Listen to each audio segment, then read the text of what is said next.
What's up, everyone? This is Critical. We were going to be talking about how wrestling and pro wrestling, and stop me if you've heard this before. That's not happening this week. We had a 1 week intermission, and it turns out a whole bunch of shit has happened. And we're just going to kind of run through that, and then we'll figure it the fuck out from there. But I'm Mongo, joined as always by my co-host Liger Busa. How are you this week, bud? Well, I guess I'm better now, but the week started in a really sad way. We had to put Jack, my cat, to rest on Monday.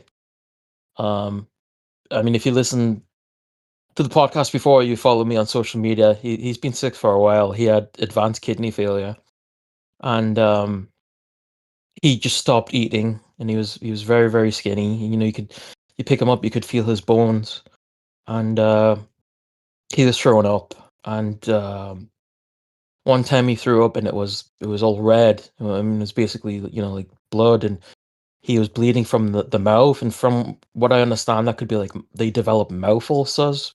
But usually he's pretty good at like me letting me open his mouth and see what's going on. But he just wouldn't do it anymore because he seemed to be just in pain. And I watched as he like tried to sleep, and he could not sleep. He would sleep for like 3 minutes and then wake up either because of his mouth or whatever else. He just looked exhausted, and he had trouble walking at the end. He couldn't seem to walk in like a straight line. So yeah, we had to take him in. It's a very, very hard day. Yeah, but it was time. Yeah, I mean, it's been a pretty bad month actually, with dealing with that and some other things. So yeah, that's how my week's been. Man, I'm sorry. I thought that was last week. That's why I said this week specifically. My days are so fucking mixed up at this point. I'm really sorry. No, it's okay. I'm all mixed up too because I've taken some time off, and like I don't know where I am half the time. I'm just like, what day is it today? But yeah, I mean, it was obviously very rough, but we stayed there till the end, and my mom wanted to bury him in the yard, which we did with our previous cat, which we had Ozzy. We had him for 17 years, and he died when he was 21. And the house we lived at the time had a very large backyard, but we don't have that anymore. And there's like water sources and stuff, and I didn't want to get them in, and like want them to get in like any trouble. If anybody finds that he's buried around here, and they're not following like procedures or whatever. So we're getting his ashes, and I think I'll just put them. I like a window that you sit at, so they're always in the sun. What a depressing way to start the podcast. Yeah, I'm sorry about that, dog. Yeah, thank you. What the fuck were we gonna lead off with now? I'm sorry. I totally. Yeah, because this is totally relevant now. It's a week and a half later. I went to AEW in Cincinnati for 2 nights. First night was a very fun Dynamite. Building was packed, probably 1,500 people. I think is what WrestleTix had it clocked at or close to. It's like super enthusiastic crowd. There's nothing like watching wrestling in a small packed room with like everybody just losing their shit for everything. It makes a show that's good, great. And if that would have been a great show, it would have been the best show I've ever seen live. But it was good. And Nigel McGuinness was wrestling the next night. I've never seen Nigel wrestle live, and because he was, inactive for so long, I thought I was never going to get to. So when the match was announced, I was like, holy fucking shit, I'm going to get to see Nigel. So we get there on Thursday, and Collision is perfectly fine. Not Collision, Ring of Honor. I got to see Shibata beat Jordan Oliver, which, as I described to a girl I worked with yesterday, because she saw Taylor Swift live last year, I showed her a picture of Shibata, and I was like, well, I got to see, my Taylor Swift. And then like Collision starts, and the event staffers, they start doing 2 things.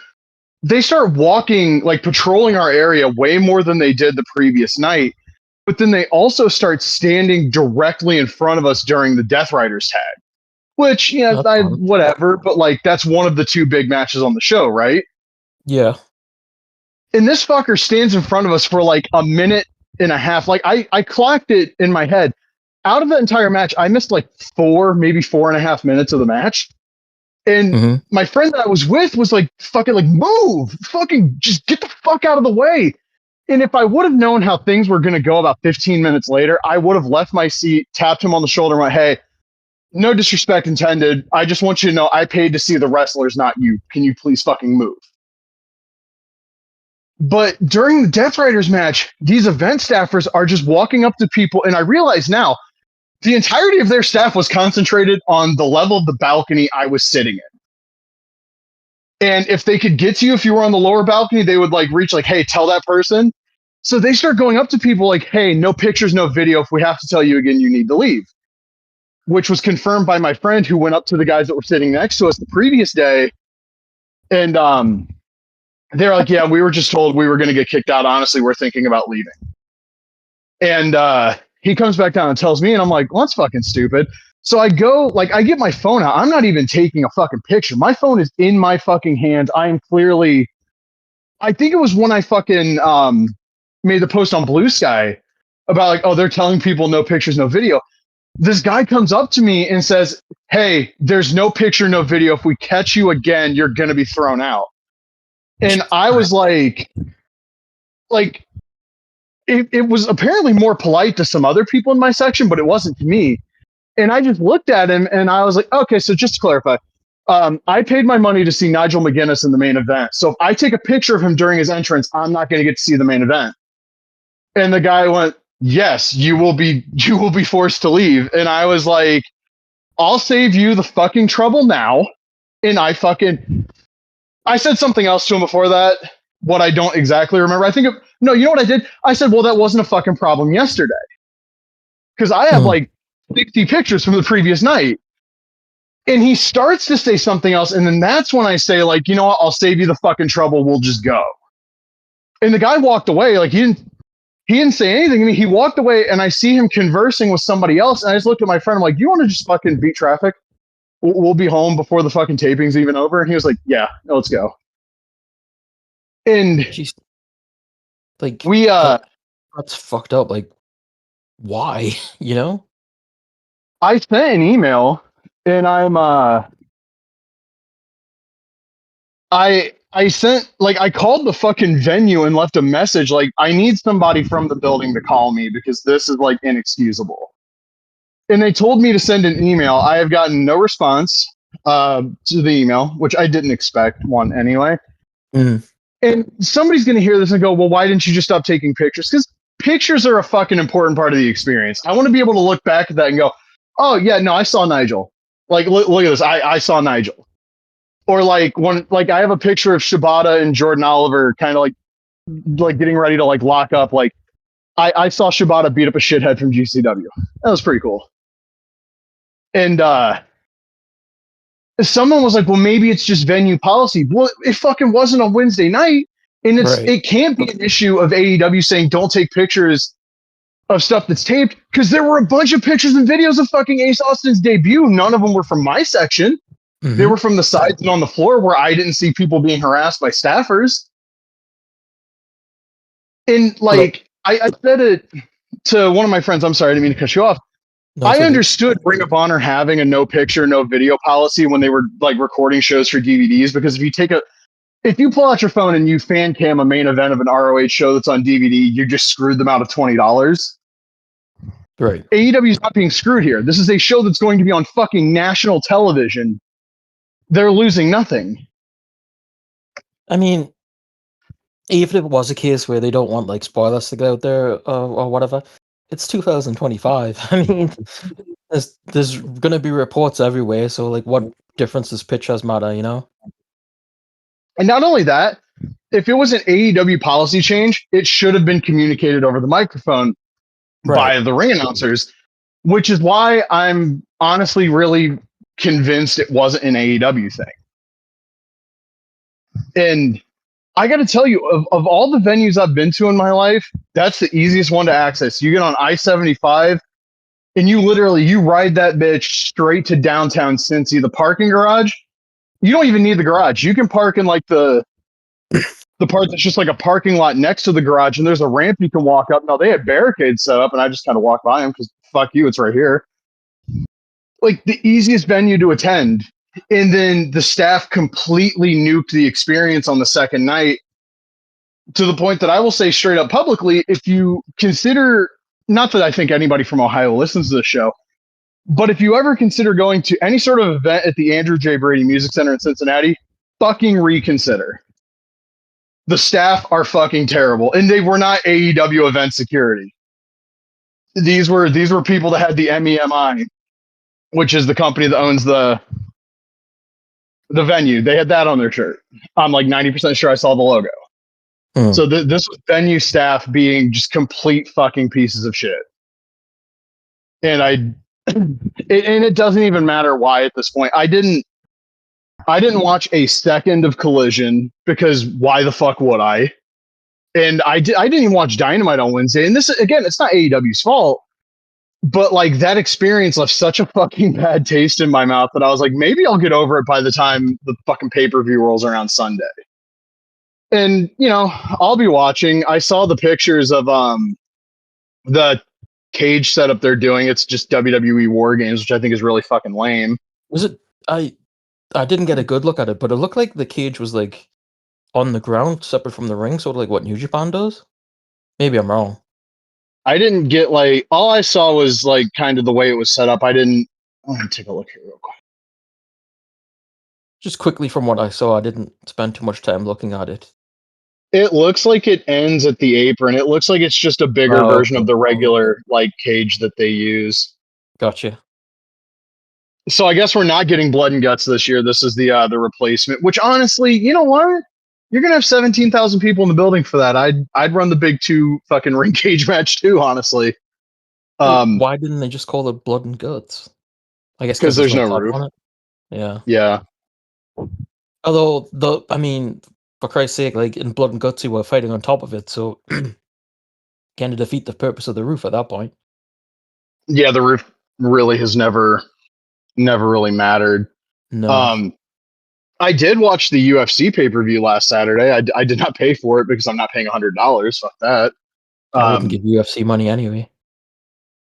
And I wanted to see the Khamzat Chimaev fight because I thought that was an interesting.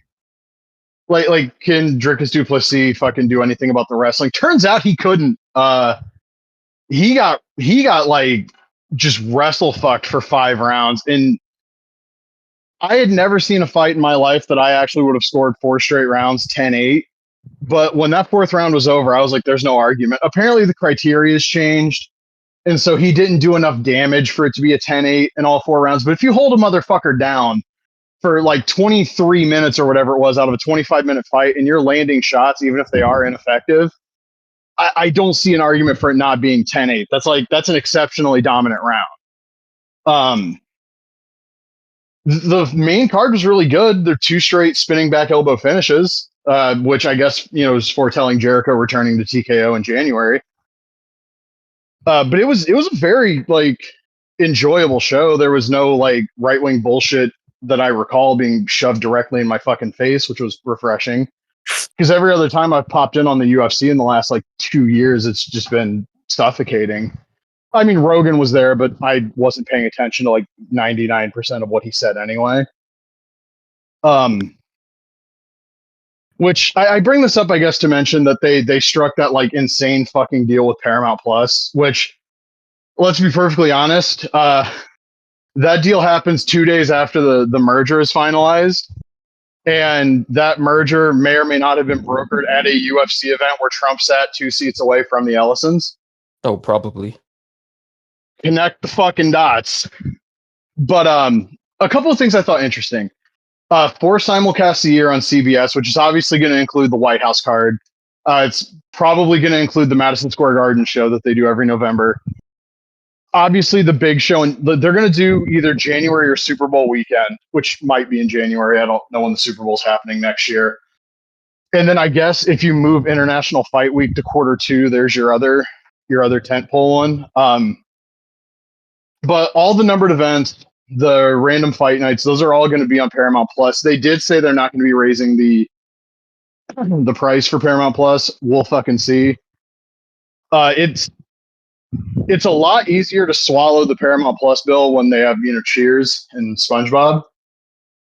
Being able to access the UFC the couple of times a year I'd want to watch it would be neat. I thought they were fucking ribbing about the White House card, and then Dana White started describing the fucking plans for it. And I was like, oh no, it's going to be like fucking Mortal Kombat Trilogy, the courtyard stage where Shao Kahn's fucking sitting up there watching people fight. Pretty much, yeah. One. And you know what? I'm willing to fucking sacrifice my morals a little bit to watch like real fighting. I don't know that I'm willing to go that far. Yeah. Like 110 for a year, if that price doesn't go up, if you sub at the end of December, you get, even if they raise the rate next year, you still get the whole year for 110. So, and I was told on Black Friday they do like insanely deep, like discounted deals too. So like, I guess that's something to pay attention to. But it's very interesting that when the studies get done about income levels and stuff, the UFC skews significantly higher than professional wrestling. And next year, it's going to be significantly cheaper to follow than both major pro wrestling promotions. Because as it stands in the US, you need Netflix for Raw, you need cable for SmackDown, and NXT if you have a fucking CW affiliate near you. And if you're not part of one of the like 5 or 6 broadcasters that have the partnership with ESPN, it's another $30 on top of that for ESPN.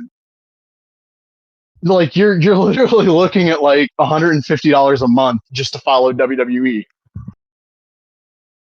And then, and I'm assuming you're going for like the big ad-free package on Netflix. Obviously, there's.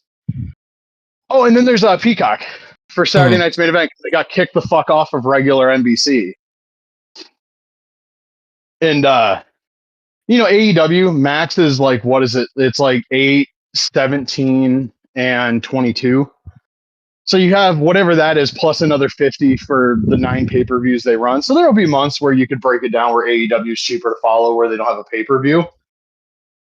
But it's very interesting that we're on the cusp of following professional wrestling, legally at least, being significantly more expensive than the UFC, when for the better part of the 32 years the UFC's existed, that has not been the case.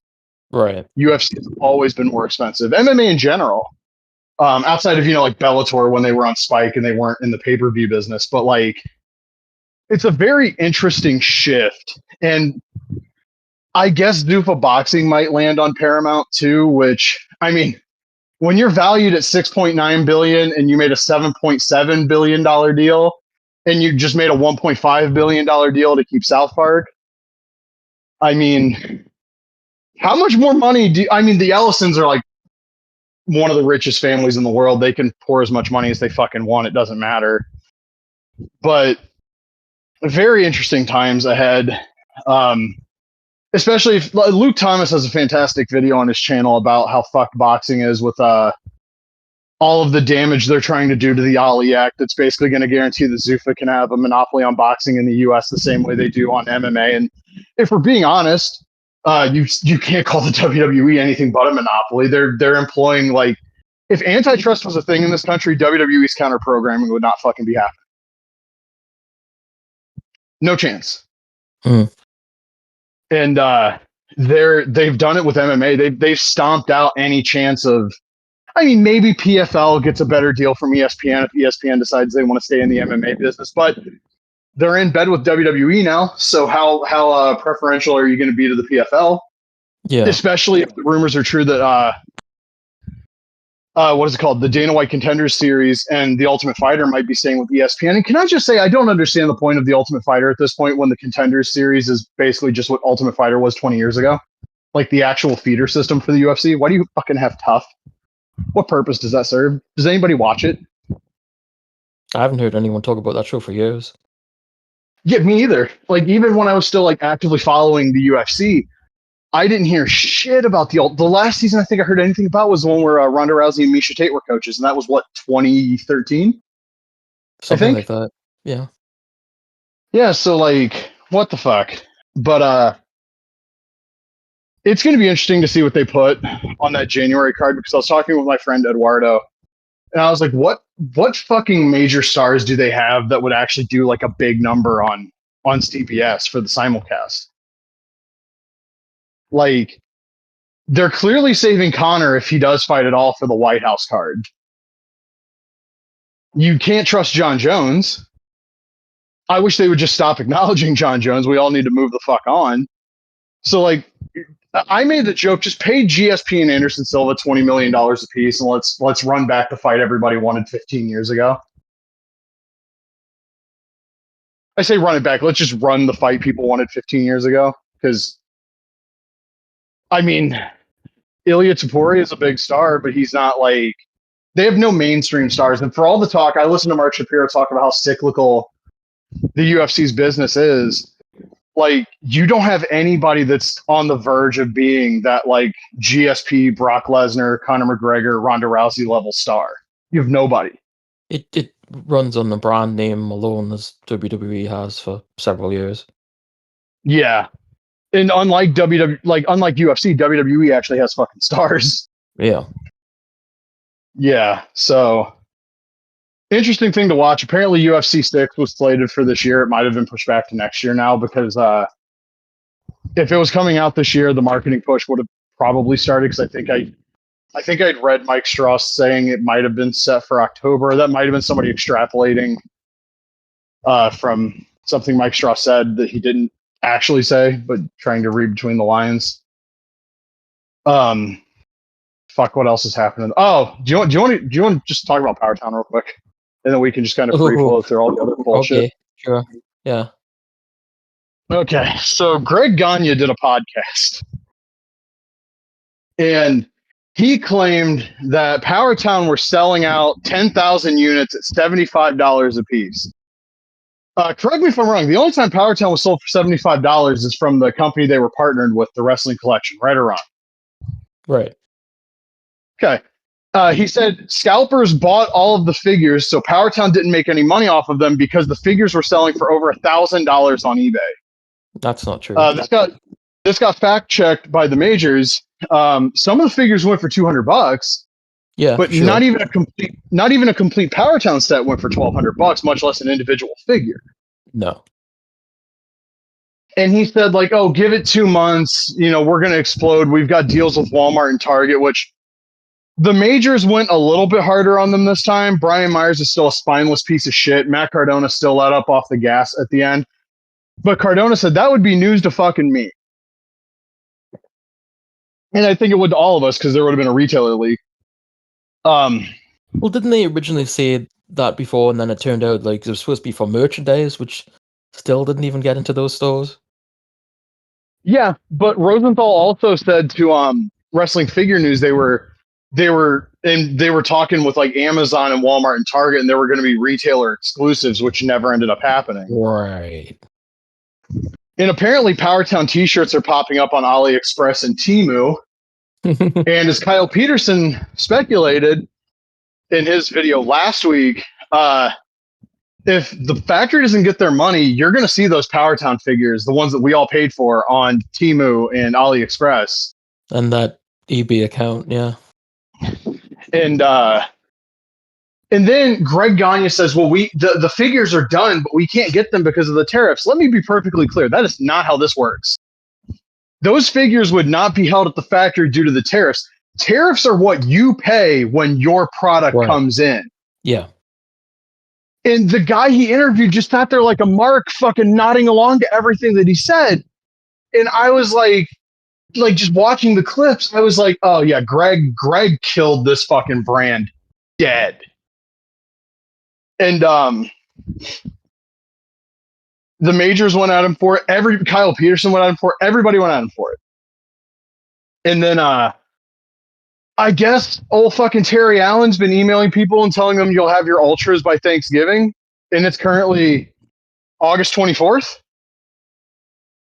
So I'm supposed to believe. Oh, maybe he's delivering them himself. Oh god, that guy took a fucking like hatchet to his like goodwill with the fans. between telling people to kiss his ass, asking for updates and stuff. Like, man, fuck you. And then Ricky Morton came out and said he has not received a dime from Powertown, which doesn't shock me. And then a friend of mine who is close with the family of Bobo Brazil, because they follow him on Instagram and they've built, you know, like a relationship, Bobo's family has not been paid either. And so I think I posed the question on Blue Sky. What are the odds that somebody not named Rosenthal, Gagne, or TA has ever been paid from this? Oh, also should be noted. Go on real quick. Sorry. Just like the wrestlers too must be given a time frame of like when the figures are going to release, and you know they're expecting that money, and you know obviously they're not hitting the time frame. So yeah, I don't blame anyone for being super mad at that. Of course. No, especially when like the majors deliver money promptly. Zombie does too. Right. Mitch pays his one-time fee up front. I think Epic pays a fee up front, and I think they might do royalties on the back end. I think that's changed since Shella.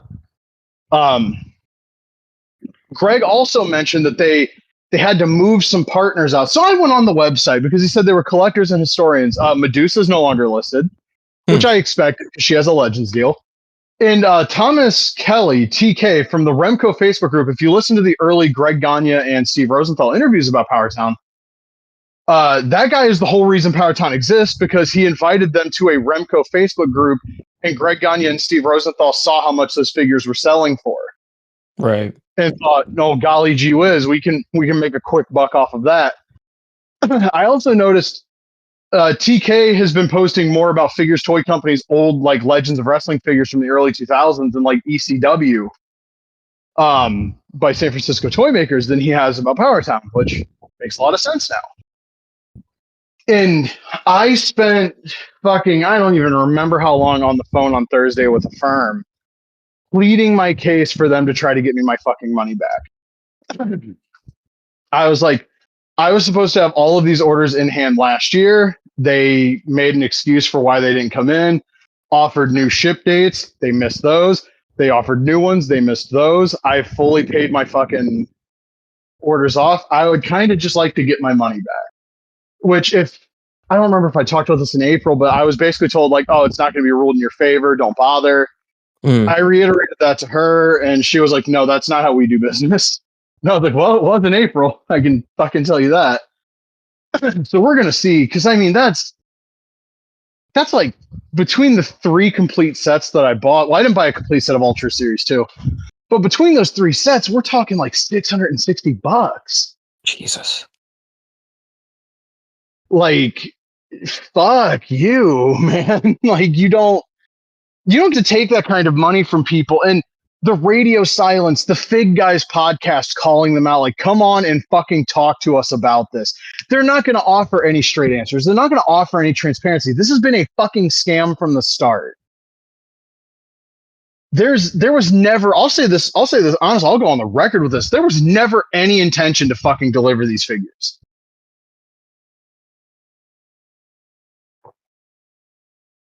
Like, yeah, I mean, we've talked about it so many times, but like season 1 or series 1, sorry, went off pretty well. I mean, obviously they had the circulation problems and stuff like that, but you know, once it came out, I think people were generally happy with them. And obviously, we can look at them and say, well, the faces could have been better, the heads or whatever. But you know, at the time, everyone seemed pretty happy, and like they just destroyed their business after that. It's crazy. I've never seen something like, you know, come out and be people like, oh yeah, these are cool and everything, and then just drop so bad. It's crazy. It really needs to be studied. And apparently that whole thing, Kyle Peterson, I think it was floated a few months ago, that they might not have the money to actually get the fucking figures from the factory. That sure looks plausible now, doesn't it? Yeah.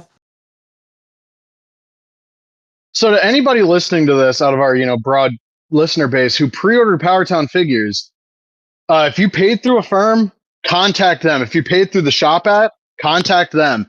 Contact your credit card company. I don't remember if PayPal was an option. If it was, contact them. explain your situation and try to get your fucking money back, because here's what's going to happen.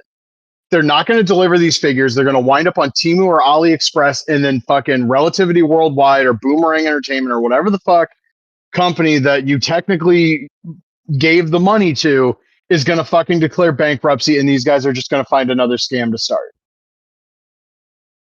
That's what's going to happen. It's funny because that collector shop or whatever it was that's totally not Powertown was selling the uncirculated now for like, I think it was $30, right? Yeah, it was either 24 or 29.99. Yeah, And it's like, and I wasn't planning on getting them anyway, but I was like, I always like to add to the cart to see like what it would come to, and shipping was still like $80 Canadian, and I was like, Jesus Christ, it's so fucking ridiculous. yeah, it's been such an emotionally draining journey with this shit. And like, not for nothing, man, you can't do the shit that they're doing and not have it come back to you in some way, shape, or form. Right. And for like Magnum TA to have said "kiss my ass" on that podcast with Greg Gagne a few months ago, like, okay, well, you can kiss our ass, man. Like, there's been no substantial update. Their last update after they hung the majors out to dry was the biggest fucking non-update I've ever seen. They basically played the majors, and Brian Myers was like, "I don't care that they made us look stupid." No, you probably don't, because you're a fucking mark, man. And someone said this to me yesterday. The TNA figure deal has somehow ended up worse than if they would have just stayed with Epic. True. Like, if they hadn't gotten out of the whole like Cella Toys nonsense. And yeah, they're not wrong. It's very frustrating because we do have companies, and I'll throw Mitch a bone on this. I'll put him in there with Zombie and Epic and Figure Collections as like people that are doing legitimately good work by the fucking maybe not so much a couple of them, because I don't know if there's actual royalties or if it's just a one-time payment for Figure Collections. I think that's still the case with Mitch. But they're doing right by at least the talent, because there's a fucking payment. It's not like Mitch is putting out that Nash figure and not paying him. Right. Yeah.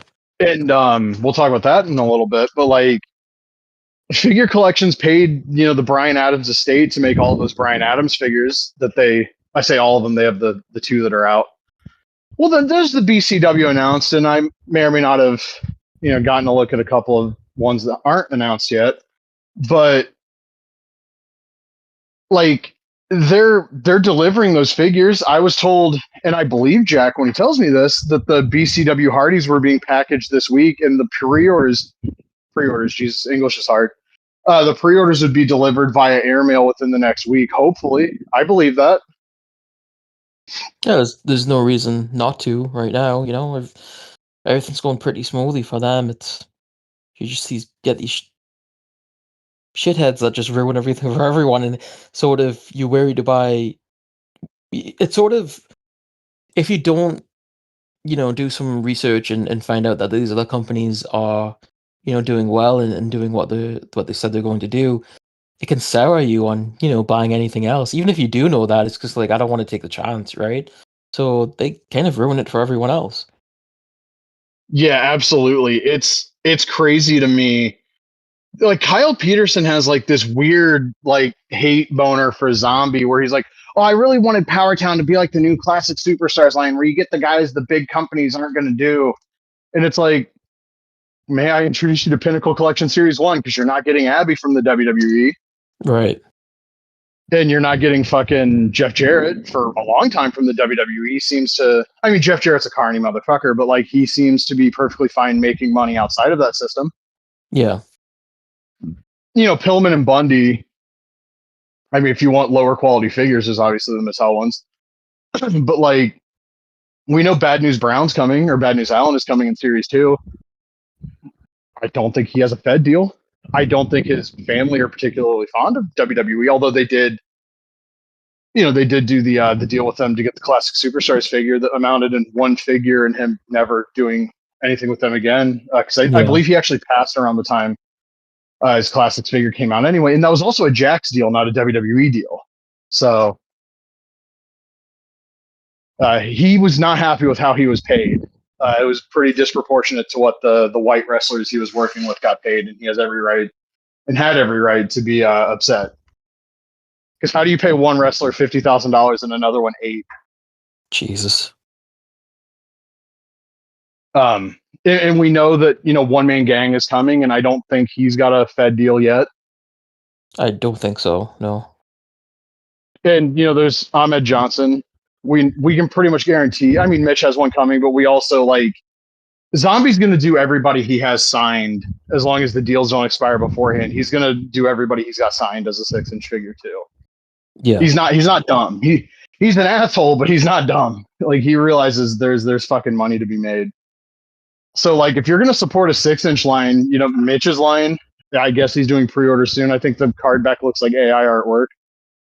So that gives me the ick, but he's got those coming. Figure Collections has that Patriot coming. Zombie's got the Pinnacle Collection. He keeps posting teasers for the packaging and stuff. I think he actually posted a Headhunter Retros tease on his story yesterday, because I can't think of who else that would have been.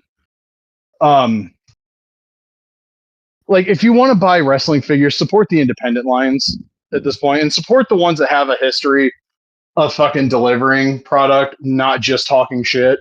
Yeah. If they do both, that's fine. But if they only do the talking shit part, they bagged on Zombie and all of the other independent toy makers for so long, and Remco's are now 17 months in? Jesus Christ, probably. Yeah, so I think the longest wait for Zombie that I recall was close to 18 months for Jeff Jarrett.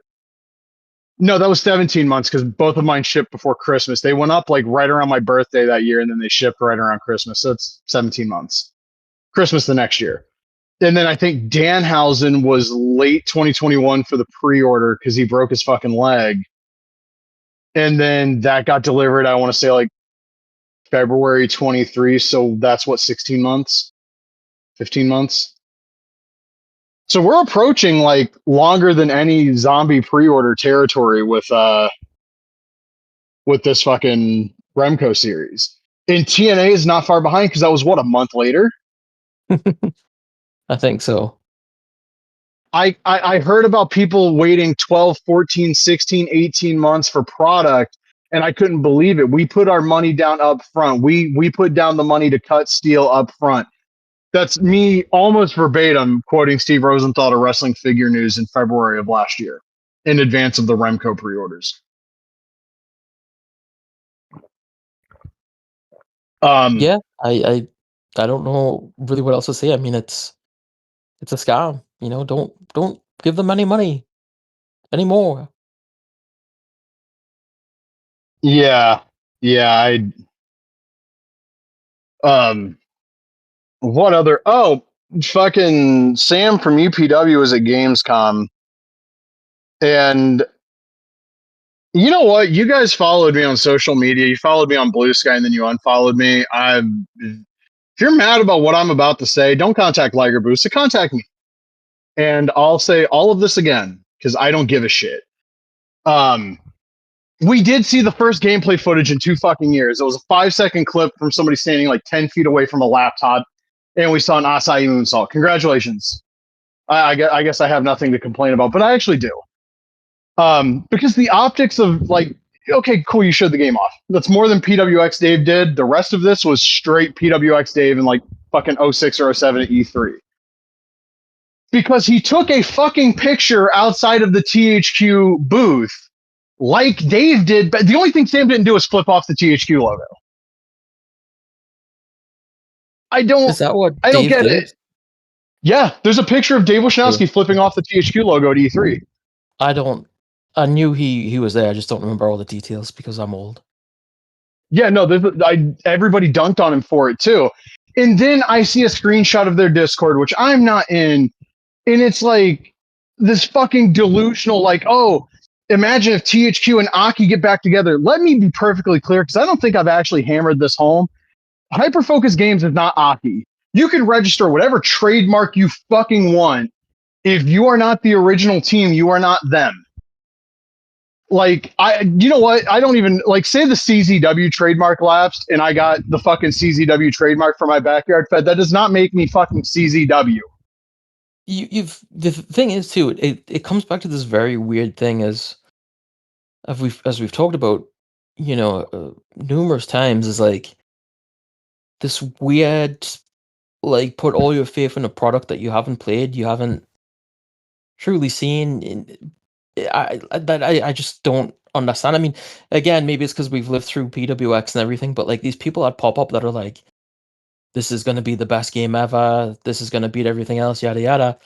It's like, you don't know that. I mean, you can support a product. Like, if you want to support UPW based on what you've seen, cool. But like Go the ahead. people that go overboard and are just like, yeah, this is going to be the best. And like, I just don't understand I have it. the quote.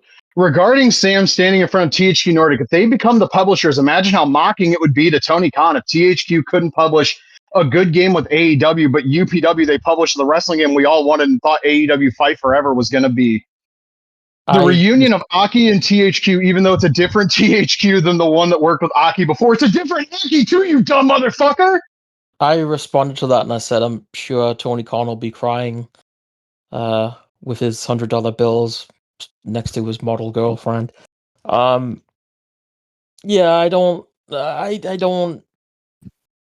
understand that attitude. I don't know why people are always looking to get one over on AEW. Well, Sam made it his fucking brand on Twitter. You remember this? Like, just attacking Fight Forever repeatedly, and people were like, cool, thanks, I'm not going to check your game out now. It's not a good fucking look, and that's the exact fucking culture, that's the exact fucking mentality that entire fucking fan base has. You can talk about Fight Forever being a disappointment. We've done it for 2 fucking years now. But this whole idea of like UPW is going to be the game. Okay, tell you what. The demo was supposed to already be out by now, right? And correct me if I'm wrong, was the full like retail release not supposed to already be out? Now, I've done this fucking dance before. What are the odds in a few years we get a quote unquote smaller version of UPW? Maybe call it, PW Rising Up. And then we get another Kickstarter for like the real version of UPW. I've seen this fucking playbook before, and I'm sorry to be super cynical about UPW and shit, but like he literally did the fucking PWX Dave thing. And there's literally people in that Discord server talking like fucking Road Warrior Ace. How are we still here with this shit? They've shown you nothing to be fucking optimistic about recently. They've spent 2 years not showing shit but fucking Hal Haney roster artwork. What the fuck are we doing? I have not gotten like that on this show in a very long fucking time, but goddamn, it felt good. I think the first version of the game was supposed to be out by the end of this year, if I remember correctly. There's a lot more on the Discord here if you want me to go over it. Oh, please. Okay, so Sam said this yesterday. It was a great experience, met with some great people, and not actually sure what's appropriate to disclose, lol. But I'd say the first day I was feeling pretty down, felt like I hadn't done enough. I put it down to this being my first time attending one of these things, but I later came to find that many people also felt that they hadn't done enough, so I forgive myself a bit. By the end of the trip, I made some very important connections, and we have some follow-up meetings which have the team very excited. Again, not sure what's appropriate to say publicly, so I'll have to be somewhat vague. But I'll just say that I don't think this trip could have gone any better. I also came to realize that the amount of work we've done over the last couple of years is something that Hyperfocus Games should be extremely proud of. I met teams of developers who have been working on projects for over 5 years and aren't as far along as we are. Translation: anyone who says we are taking too long is very wrong. Although part of that is on me because I also underestimated the time this takes. But yeah, the whole experience was very eye-opening and also extremely valuable in taking UPW to the next stage. I should also clear up that the pic of me standing in front of THQ was meant to be funny. I think people may have read way too much into that, lol. And I don't want any of you guys middle worrying finger about... up, Sam. Oh, hold on. And I don't want any of you guys worrying about a publisher fucking things up. I would never let anyone interfere with my vision for UPW. But yeah, overall, it was an incredible experience, and good things are 100% going to come from it. And then he said, didn't really get much time to get footage either, but here's a quick clip I got, which was the video recorded from the laptop. And my response to him is, dog, you have all the footage you want. It's your game. Yeah. He said he meant by footage available to the public that they don't feel comfortable showing it off. But the thing is, like, Can I say something real quick? sure. Everything you just read sounds exactly like Dave's recap of attending PWX when he was fucking going there to get funding for like the 360 release of PWX. I'm sorry. This is so fucking. I was having Vietnam flashbacks to like the SVR07 soundtrack and Degrassi: The Next Generation and Kurt Angle showing up in fucking TNA as you read that. Holy shit! And I'm sorry. Go on. No, go on. I try to be nice because I don't like when you get blown up because I say shit. But like, damn man, I have been here before. The funny thing is, like, I'll say like the most minimum things, and then I get a message, and nobody contacts you, and I'm just like, oh, I don't want to reply. I really don't. I don't. Like, I just I want to see things, so I say them. Like, and if you're not happy about it, then you can explain it to me, but I don't also have to accept what you're saying is factual or whatever. Or even right. You know what I mean? You know what I mean? Not factual, but like, Yeah. At the end of the day, you can offer a response to what we say. That doesn't mean we have to go, oh well, fuck me, I'm wrong. Yeah, and also I'll say this too, like I'm in their Discord and nobody there seems to have a problem with me. But I'll say this, in regards to the footage that they released of the laptop, I was like, so I was sent to me by Jay Barnacles, a friend of the show, and Shout outs. I didn't know what it was at first, and like I had to like zoom in with my phone to see what was going on in the clip, and I'm just like, and I was like, well, my first thought was like, are they trying to do some weird viral marketing thing where they're pretending like they aren't releasing this? Because it just came out of nowhere, and then I saw that Sam released it. I was like, okay, but I'm also like, why are we getting this like E3 2002 5 second long footage off screen when you're behind the game? I don't understand what is happening here. Like, if you don't want to show it off to the public, then I don't think the answer is like doing footage like this. It just, No, it's I not. mean, also like in the footage, you can see if you zoom in that it's using the Monday Night Riot arena, which you've seen before, which looked very good. And from what I can see in the video, it still looks pretty damn good. And I was like, well, I'd like to see that. Even if you release this 5 second footage and it's not complete, it seems to be enough there that I'm like, oh, that looks kind of cool from what I saw. Why can't we get a direct feed? Like, this isn't like putting a trailer together. Like, just cap some actual footage of the game. The thing that they always say is like it's not ready for the public. You can really if you can release this and people can take a look at it and say that looks cool, I'm sure you can release a screenshot of like a mid, clothesline or something, and you get a little bit of a look at the arena in the background or something like that. Yes. Like, why not? Why are There's we no getting excuse this? at this point. And there is more comments on the Discord too. I can go over those. Let me see. Just real quick, I've said this the whole time that I've been lighting up UPW. I hope it comes out, and I hope it's good. I have no reason to root for. I have plenty of reason to root for Virtual Basement's failure because they did shit to fuck with somebody that's a friend of the show and read between the lines there. But like, maybe edit that out. No, you know what? It's fine. It's fine. It doesn't matter. Everybody knows about it anyway.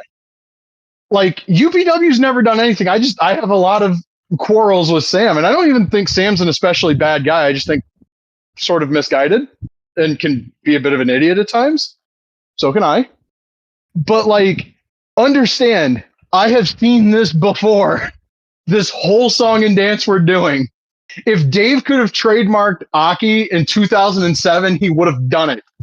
The only reason he couldn't is because it technically still existed. Like, I'm tired of giving people the benefit of the doubt. Show me something.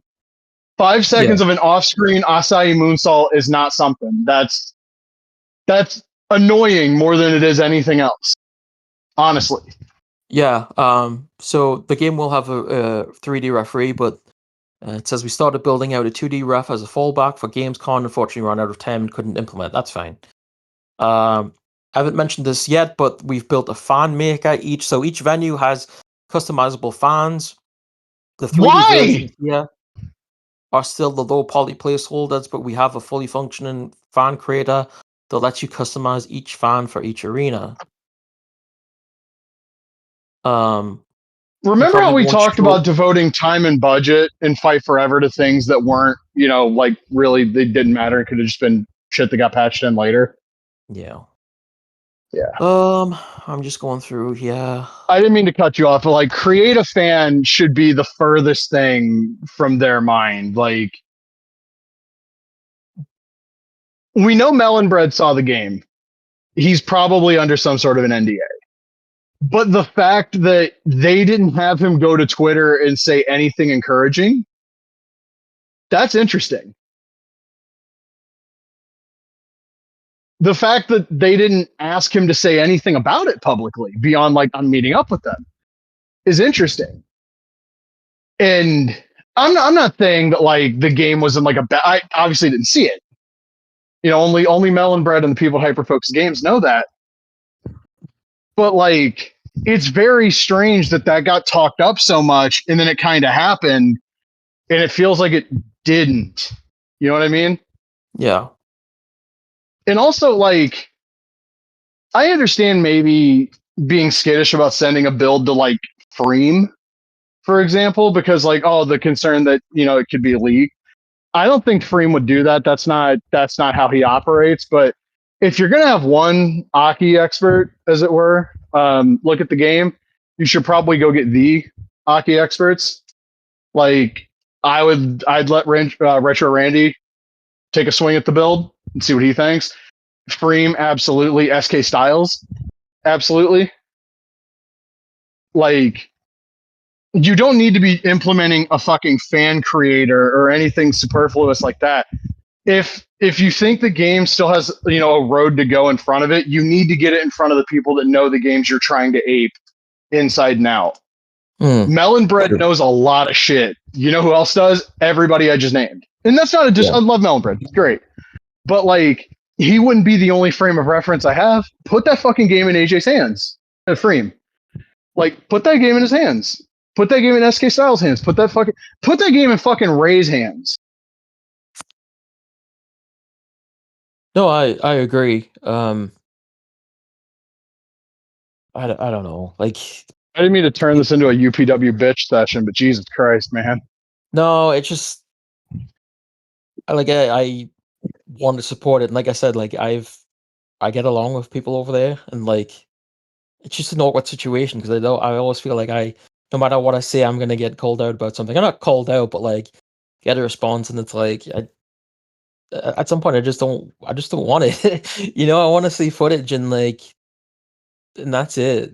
It's like I haven't talked about UPW for a while because I just don't really have anything to say because there hasn't really been much, right? I mean, there was a Patreon video of like building Jake robots and stuff like that. I'm not subscribed to the Patreon anymore because for one thing I can't really afford it right now. But I don't know. I just why are they building the DLC characters? Are the the default characters done? Are the DLC guys going to end up in the actual game now? No, that'd still be DLC. I don't know how I think it's maybe a case of where people are so desperate to see DLC they just started releasing footage to them, I guess. Could be. And also, I want to say something about Sam, like about the picture I took in front of THQ. I meant that as a joke. You knew how your fucking audience was going to react to that. I'm not stupid.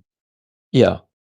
I'm not fucking stupid. Do not tell me that wasn't meant to fucking rile some people. I don't get it. I mean, I get it. I get the purpose behind it, but I wouldn't do something like that. No. And if you're gonna do it, take a picture in their booth with like you're standing in front of one of their games. You're like, oh, guess what booth I'm in? Yeah. And then just like parentheses, just enjoying the games, guys. Like doing what he did was a deliberate, like, oh, look where I am. Like, fuck off with that. Also, too, like seeing responses from Gimbals too in the Discord, like like it falls back to like people have got to remember there's only like 2 people working on this game, and I just keep thinking like if that's the case, then maybe everything that's announced and talked about should never have been if there's only 2 people working on it.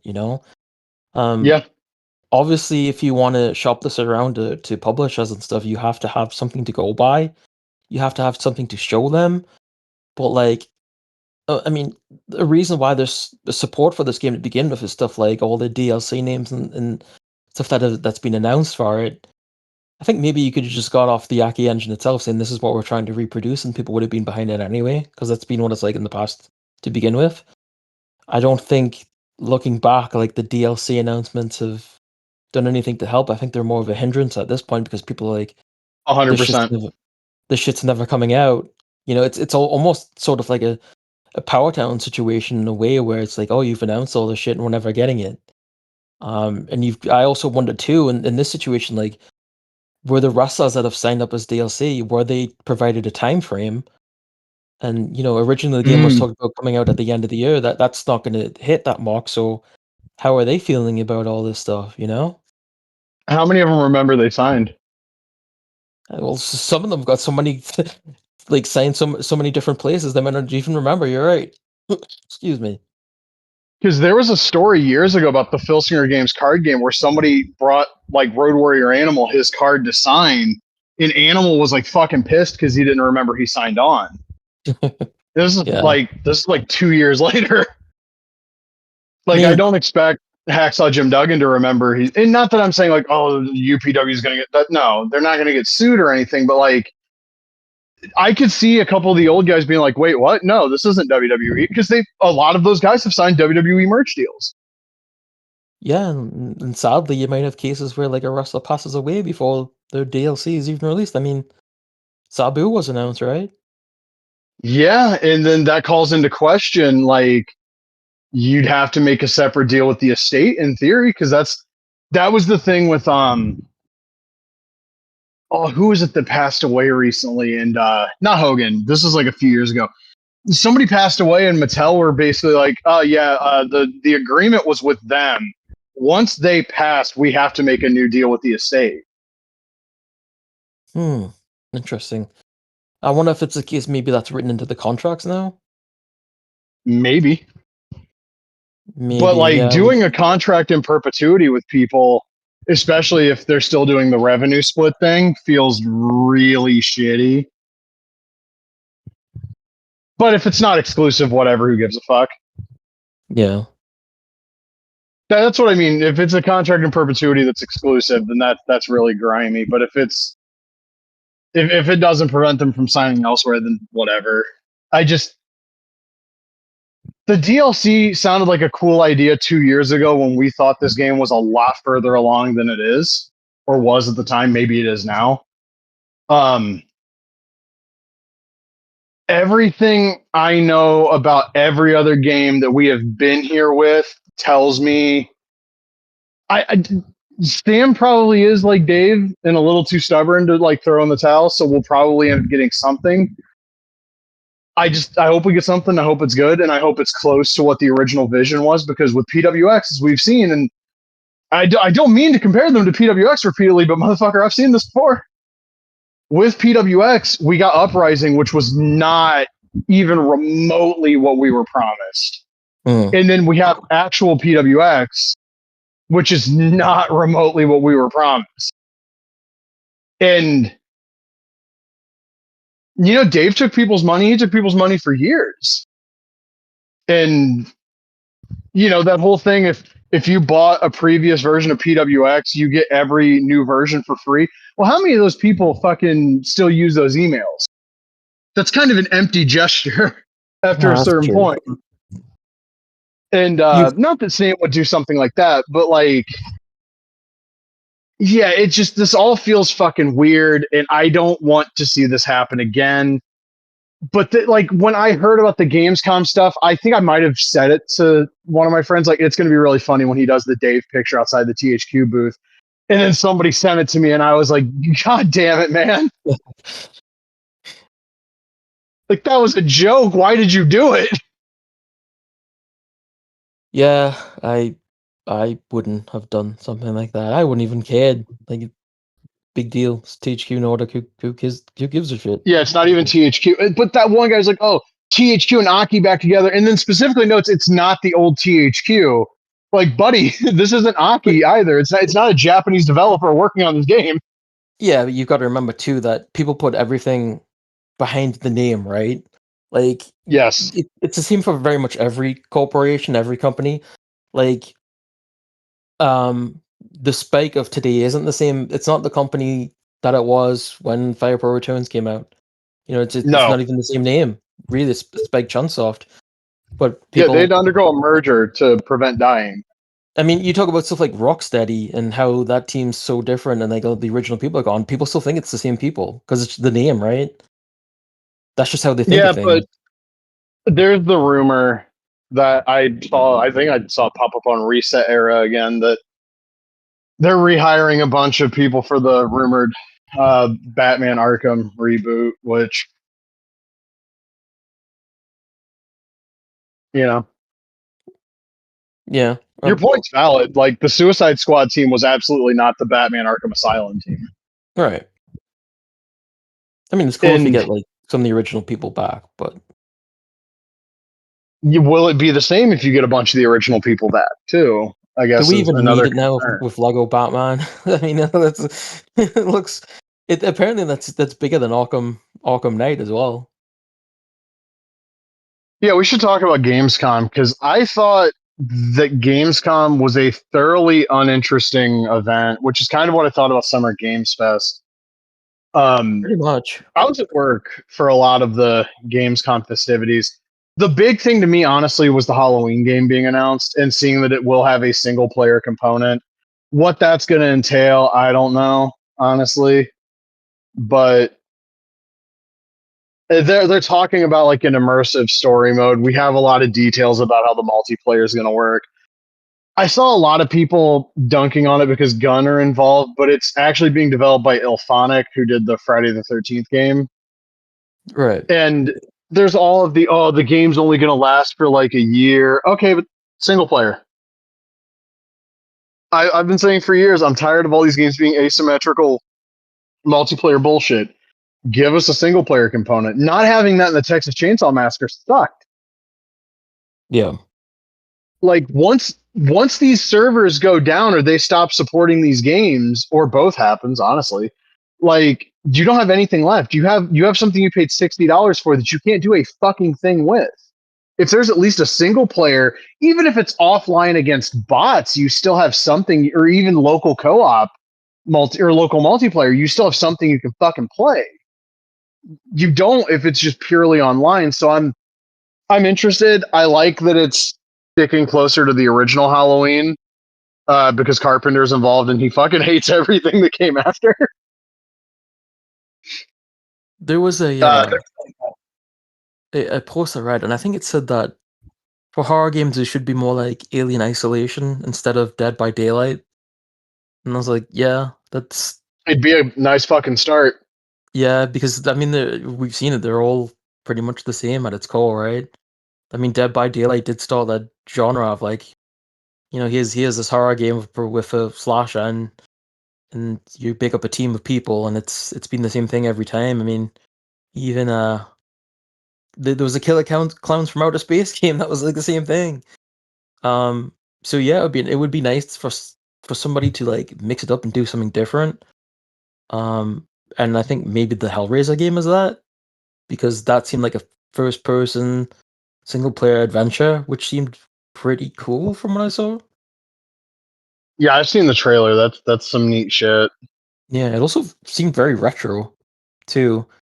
Just like the movements and stuff. I just thought like this kind of seems different in a good way. We'll see what it turns out like. We also saw He-Man's getting a pixel art beat 'em up, which Yeah. of all of the 80s like cash cow franchises, He-Man is the least exploited in terms of video games, and it makes no earthly goddamn sense to me. If you How remember, is I there not thought a fucking NES game?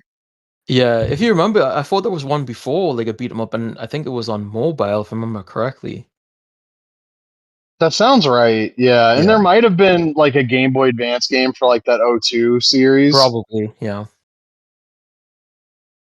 but like yeah, they missed the boat for decades with video games. It's being done, I think, by Bitmap Bureau, which are the people behind Terminator 2D No Fate. I yeah, hope it's good. It seems like no UI on the screen from the footage we've seen, which is interesting. Big sprites. Like this looks more like an arcade game than a lot of the games that are like, yeah. oh, we're doing the old arcade experience. Like those sprites are fucking gigantic. There was like a full-on reference to some old game. I can't remember what it was, but there was like a screenshot and like the animations and the positioning was like almost exactly the same. It looks very like Golden Axe esque. Might have been Golden Axe. I can't remember. I'm looking forward to that one. It'll be at least fun for a few minutes. Like Motu in general has like the hardest time out of all of those 80s franchises of getting anything off the ground that catches on in any sort of significant way past Yeah, like the 80s heyday. Because like that Kevin Smith show pissed off a bunch of like boomer Republicans. I thought it was perfectly fine from what I saw of it. And like they had like the kid friendly version, I think that was also on Netflix. It might have been like CG animated. That fucking died a death. They have a new movie coming out, but like, is that really going to introduce a new generation to this? Like, G.I. Joe has a problem with appealing to younger people too, but like, it feels like that's a lot easier of a sell because if your kid really likes Call of Duty, you just hand them the figures with the guns and it's like, oh, look at this. But He-Man was like, also from an era where like barbarian movies and stuff like that would come out like all the time, right? Like you had yep, Conan, you had like me and my friend watched like very crazy barbarian movies from the 80s and stuff like and I can't even remember the titles, but like we watched a whole bunch of them. There was like Warrior Queen and stuff like that. And that like wow, what's the genre called? I can't even remember, but it's Sword and like Sorcery. yeah, exactly. So that whole genre is like not much these days, right? Like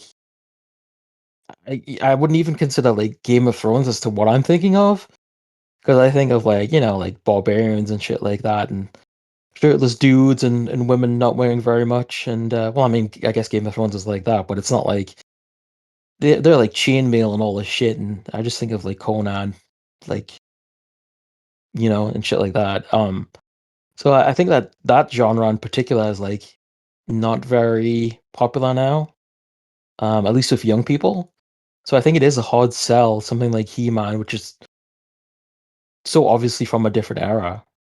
Um, yeah, I mean, we'll see what the new movie's like. I think it'll obviously appeal to original fans, but yeah, I think there's going to be trouble appealing to a new audience.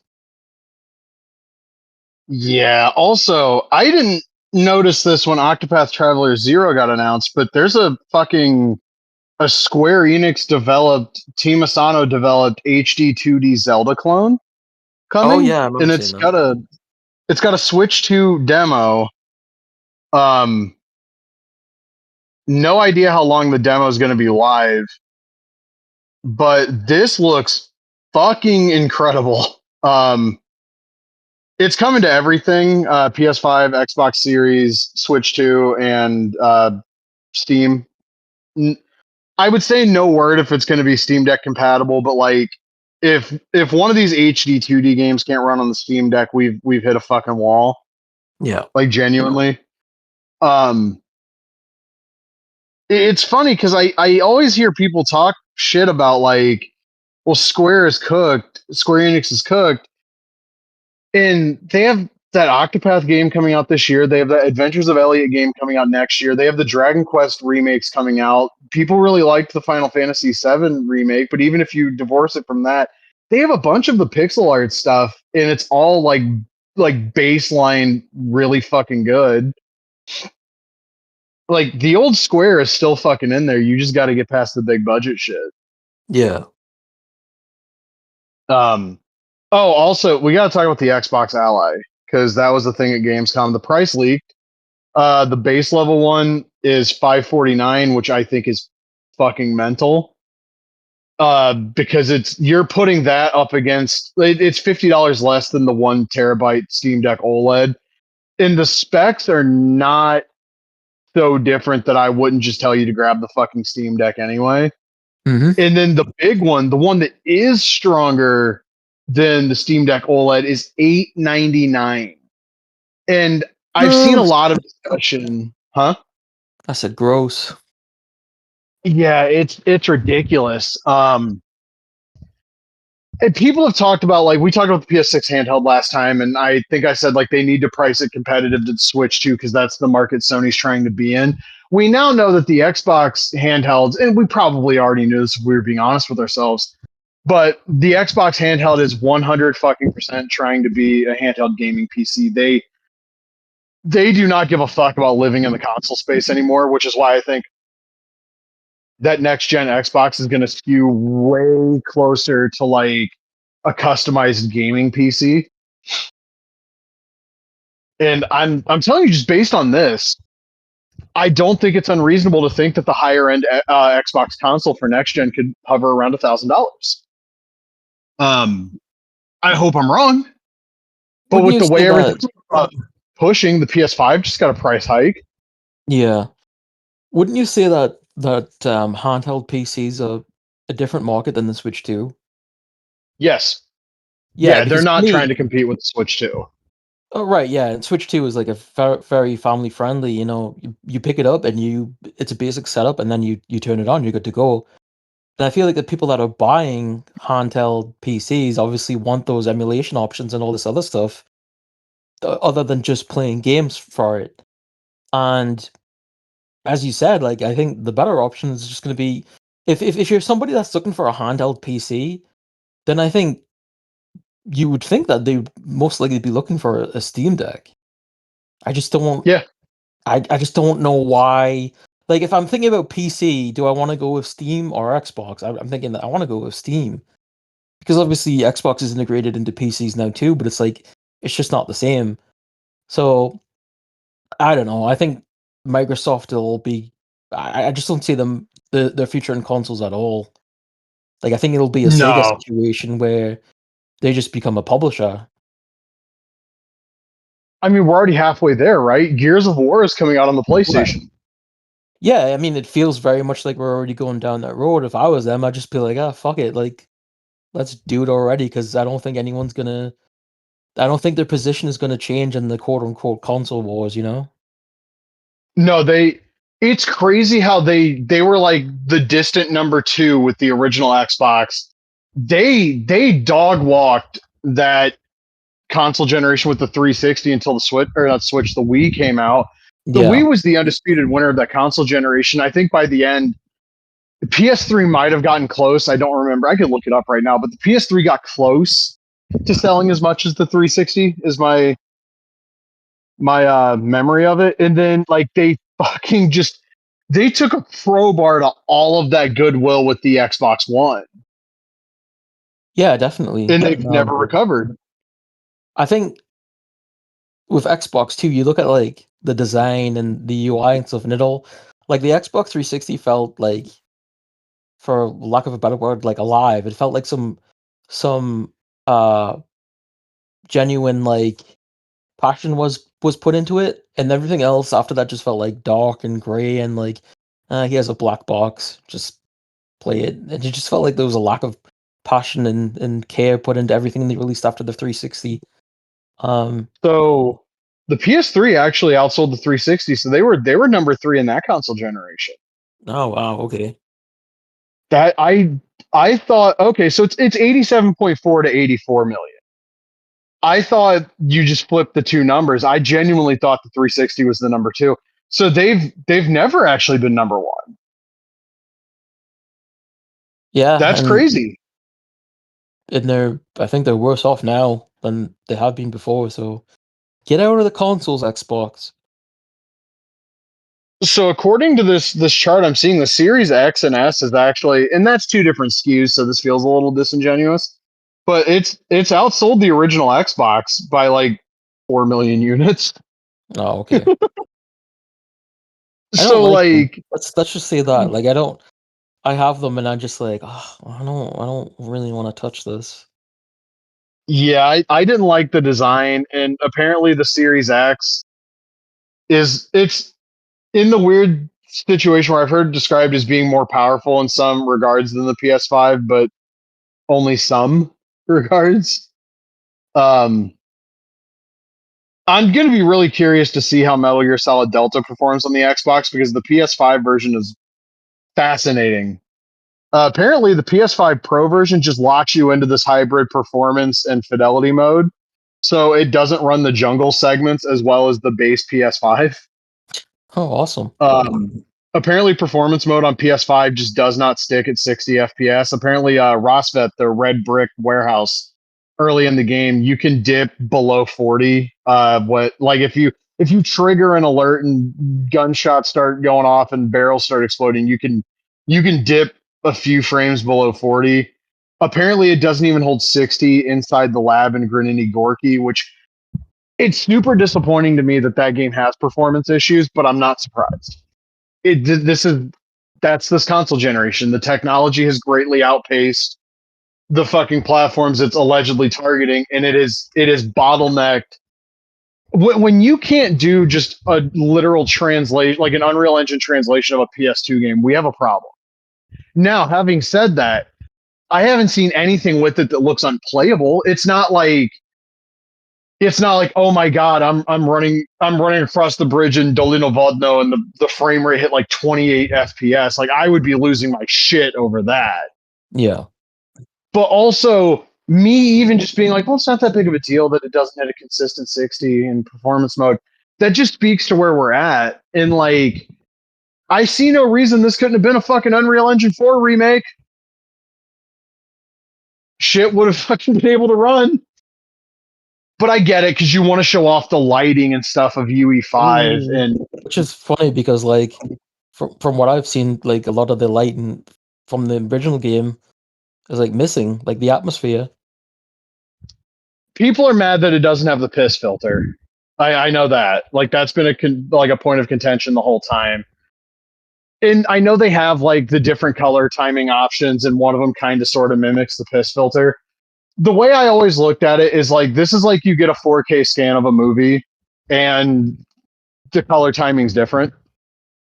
I saw a picture of Snake in like a graveyard, saluting a grave, which I think is The boss. the boss, yeah.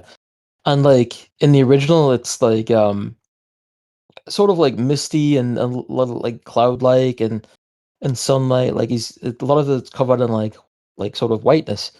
And in the remake, like all of that's gone. He's just standing in the grass.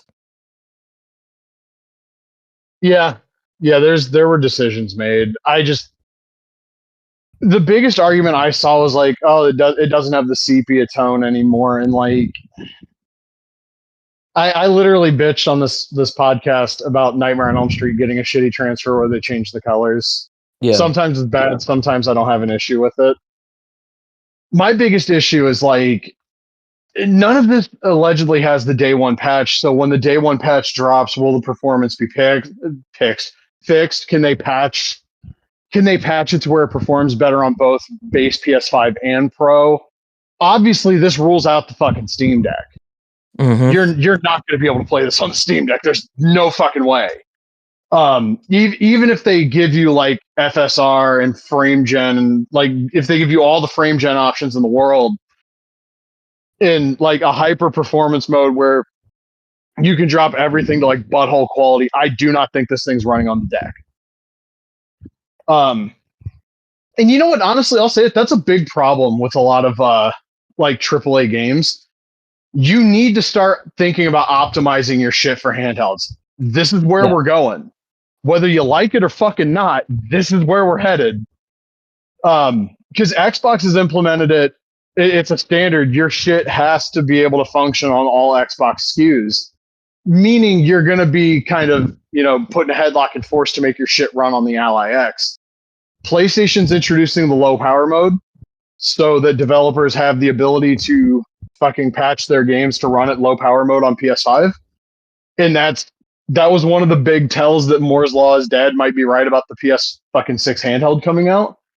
Mm-hmm. And we see people trying to shove their big budget fucking PS5 games and PS4 games on Switch 2 now. You got to optimize your shit. Yeah, we just saw Indiana Jones was announced for Switch 2 during Gamescom. Yeah, and apparently people got their hands on Elden Ring, and it did not perform well. Oh yeah, I heard that, yeah. And apparently Final Fantasy VII Remake is pretty all right, though, which is kind of wild. What we really need in this industry, I say, is if I'm part of it, we need a push for like AA budget games and indie games. We really need. Yep. Like I've been talking about it for months now. That rumored like 2.5D God of War game. Like we need that more than we need another $150-200 million Sony Santa Monica shit show. Like Ninja Gaiden Ragebound, Shinobi Art of Vengeance. Ninja Gaiden 4 looks great, to be perfectly honest.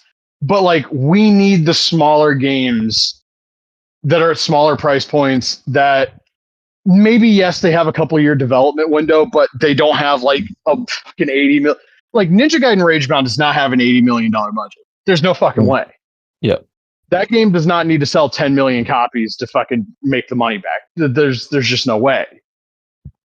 Shinobi probably doesn't need to sell that many either, but like the smaller experiences are what I'm more attracted to now. That's not to say like that Indiana Jones game looks really cool. Oh, it really does. I mean, it made me sick, but it's great. And like, at Summer Games Fest, there was that like top-down horror game, like End of Abyss. That looks really cool. But that's also like a smaller game, from everything we know about it, at least. And I like that. Go on. New Berlin game or whatever it was, which looked like a budget cyberpunk. I saw people complaining about like the acting and shit. I don't give a shit. It's a video game. I just want a fun video game. People were complaining about the voice acting in Delta. Like, it's very PS2. Hey, guess what console that game fucking originally launched on? Yeah. This movie from 1985 uses like this movie from 1985 sounds like how people talked in the 80s. Fuck, man, I wonder why. I just put in the Warriors, and wow, this movie really feels like something from 1979. Gee, I wonder. You talk about like we need more mid-level games and stuff, but we also need like the. I just don't. How do I put this? Like, the video game industry needs more control over what they're trying to do and realize that they don't need the best lighting, they don't need the best graphics, they don't need to break the bank on all these games. It's become such a problem. Like, you shouldn't have trouble running games on a PS5. You shouldn't have trouble running a Metal Gear Solid 3 remake on a PS5. You shouldn't have trouble running any games on a PS5 realistically, but they're so out of control with their engines and the money that they put into things and appealing to these fan bases that need to have the best graphics or everything looks like PS2 to them, And the industry's done it itself, right? And there needs to be more control going back to basics and figuring out like, we don't need to push the boundaries of technology. Like, part of the reason they do that is because they want to sell new systems, right? They're like, oh, a new system's coming out. It's gonna have the best ray tracing, all this shit. It's like, who gives a fuck, Like, it's gotten too big for itself, and it's out of control. I mean, we've seen it before, like the budgets of games and games that seemingly do well are cancelled because they didn't sell what they were supposed to, whatever that was. You know, it's a fucked up industry. Like really. Like Hi-Fi Rush, that developer getting shuttered because it didn't sell enough, despite the fact Yeah. that like it won a shit ton of awards. It's so sad that you can And have like that's a really, really great product that is like beloved by people, but because you didn't meet whatever target requirements by the publisher or the studio or whatever, then you're gone. You know, it's such bullshit. yeah. I I hate where we're at, honestly. And I saw a Digital Foundry video like, do we really need better graphics? And I didn't watch it, but like my answer Oh, immediately is no, no, we don't. We need. I'll never agree with M. Dickey on 99.9% of things, but he did say one thing once I agreed with when he said I would be fine if video games never looked better than Grand Theft Auto 4 and Street Fighter 4. yeah, yeah. I'm totally fine with that.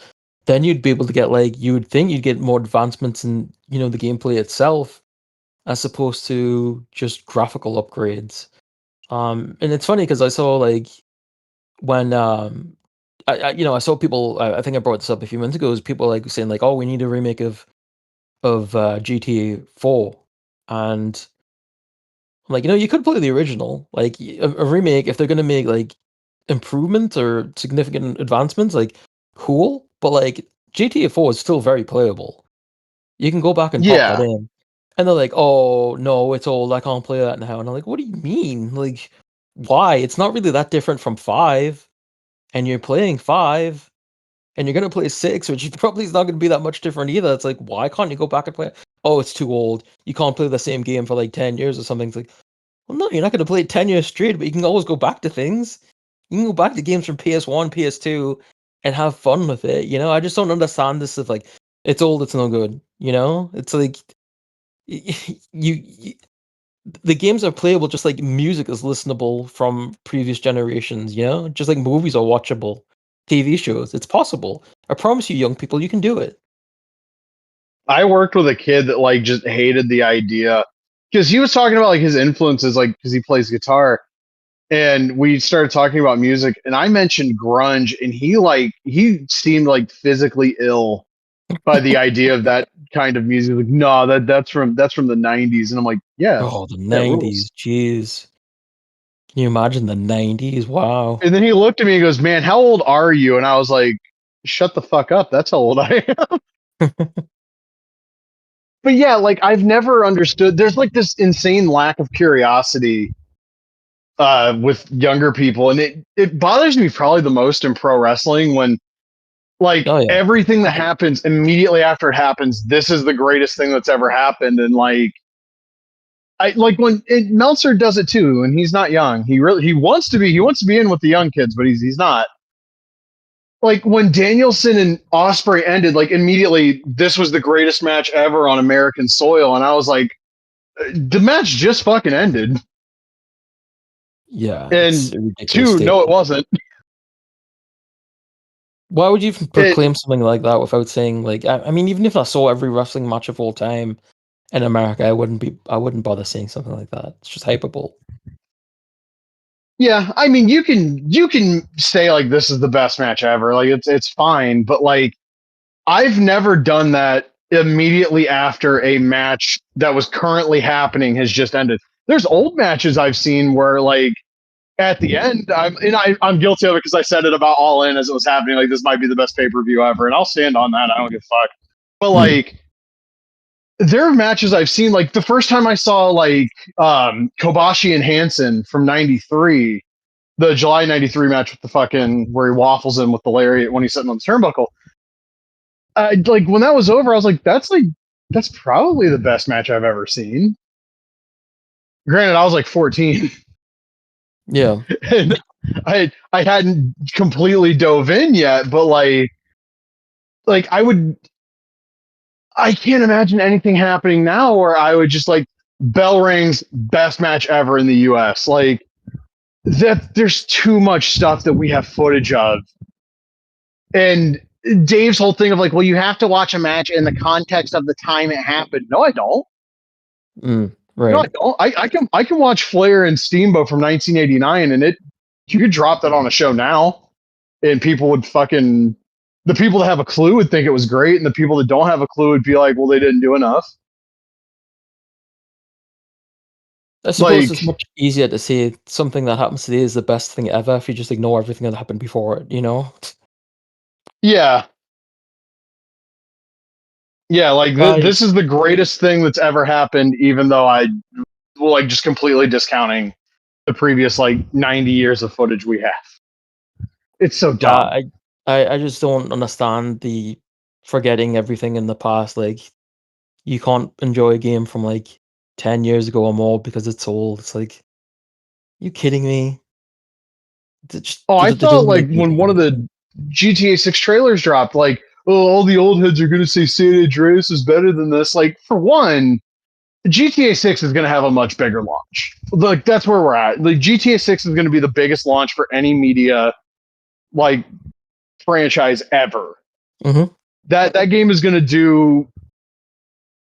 If you could show fucking Shuhei Yoshida and Ken Kutaragi fucking how much money that game is going to make, they would lose their goddamn minds. And they're both still alive. I don't know why I picked.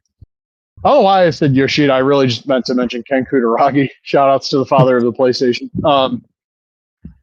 But like watching younger people downplay San Andreas, like that was the first video game launch I can remember, at least from my adolescence, where it was like a fucking cultural event to the point that the kids that pretended they didn't like video games and didn't play video games, they wanted in on that conversation.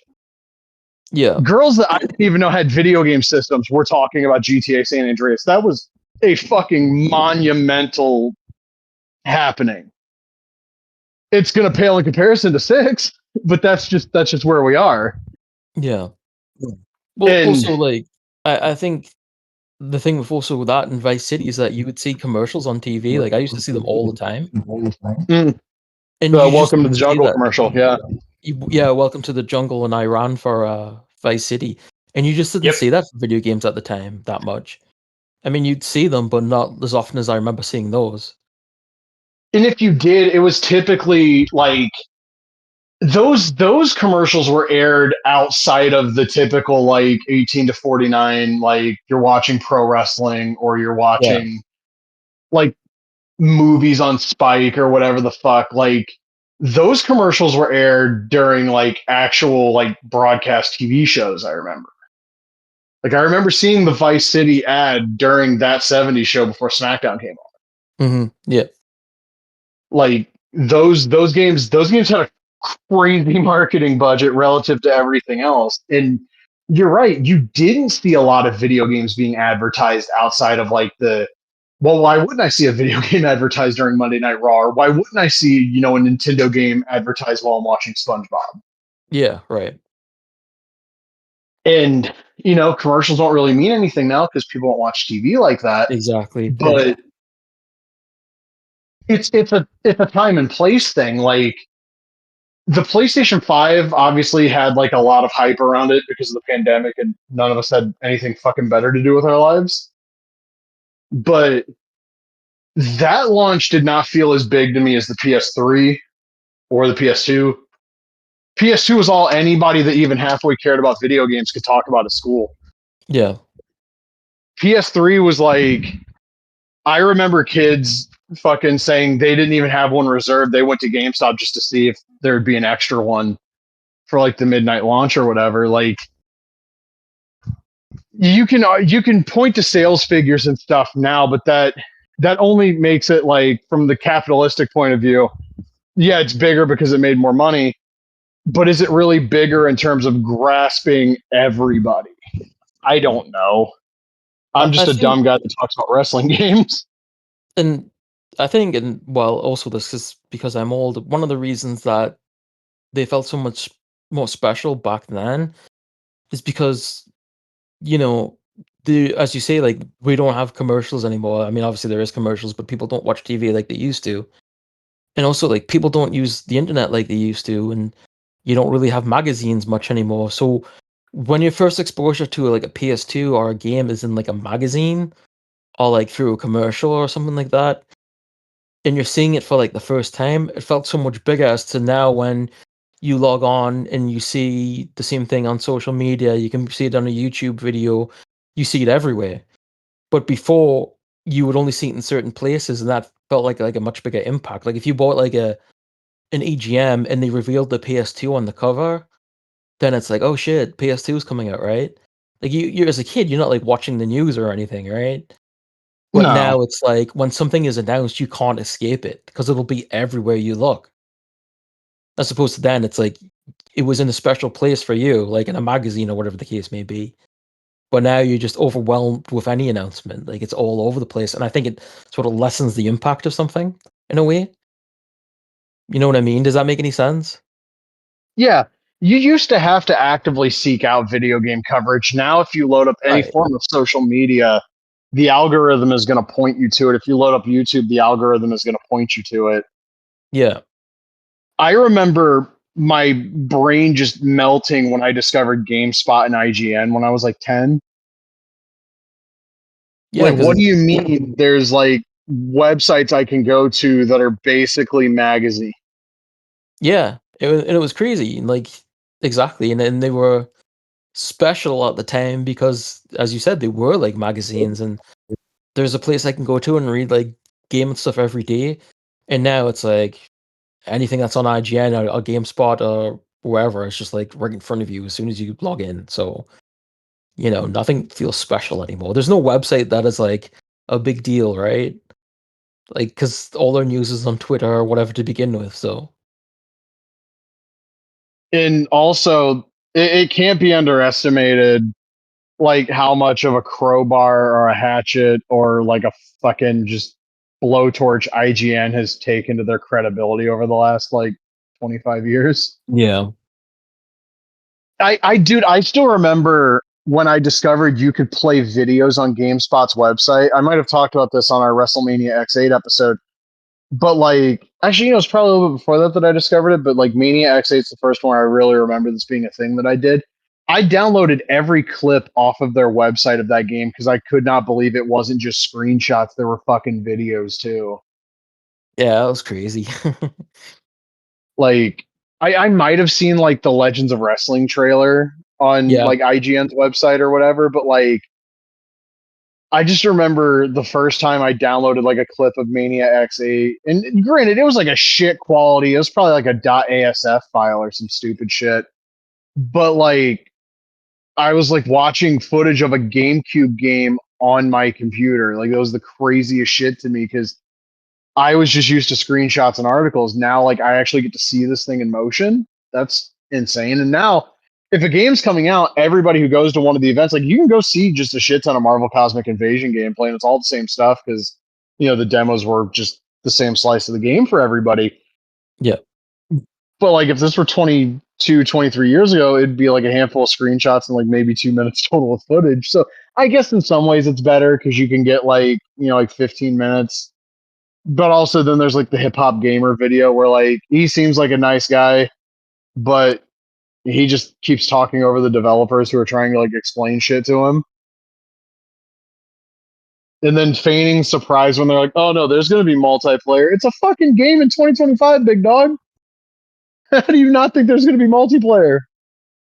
You were you were talking about like seeing the Legends of Wrestling trailer, and I remember specifically being in the UK at the time when the Legends of Wrestling 2 trailer dropped.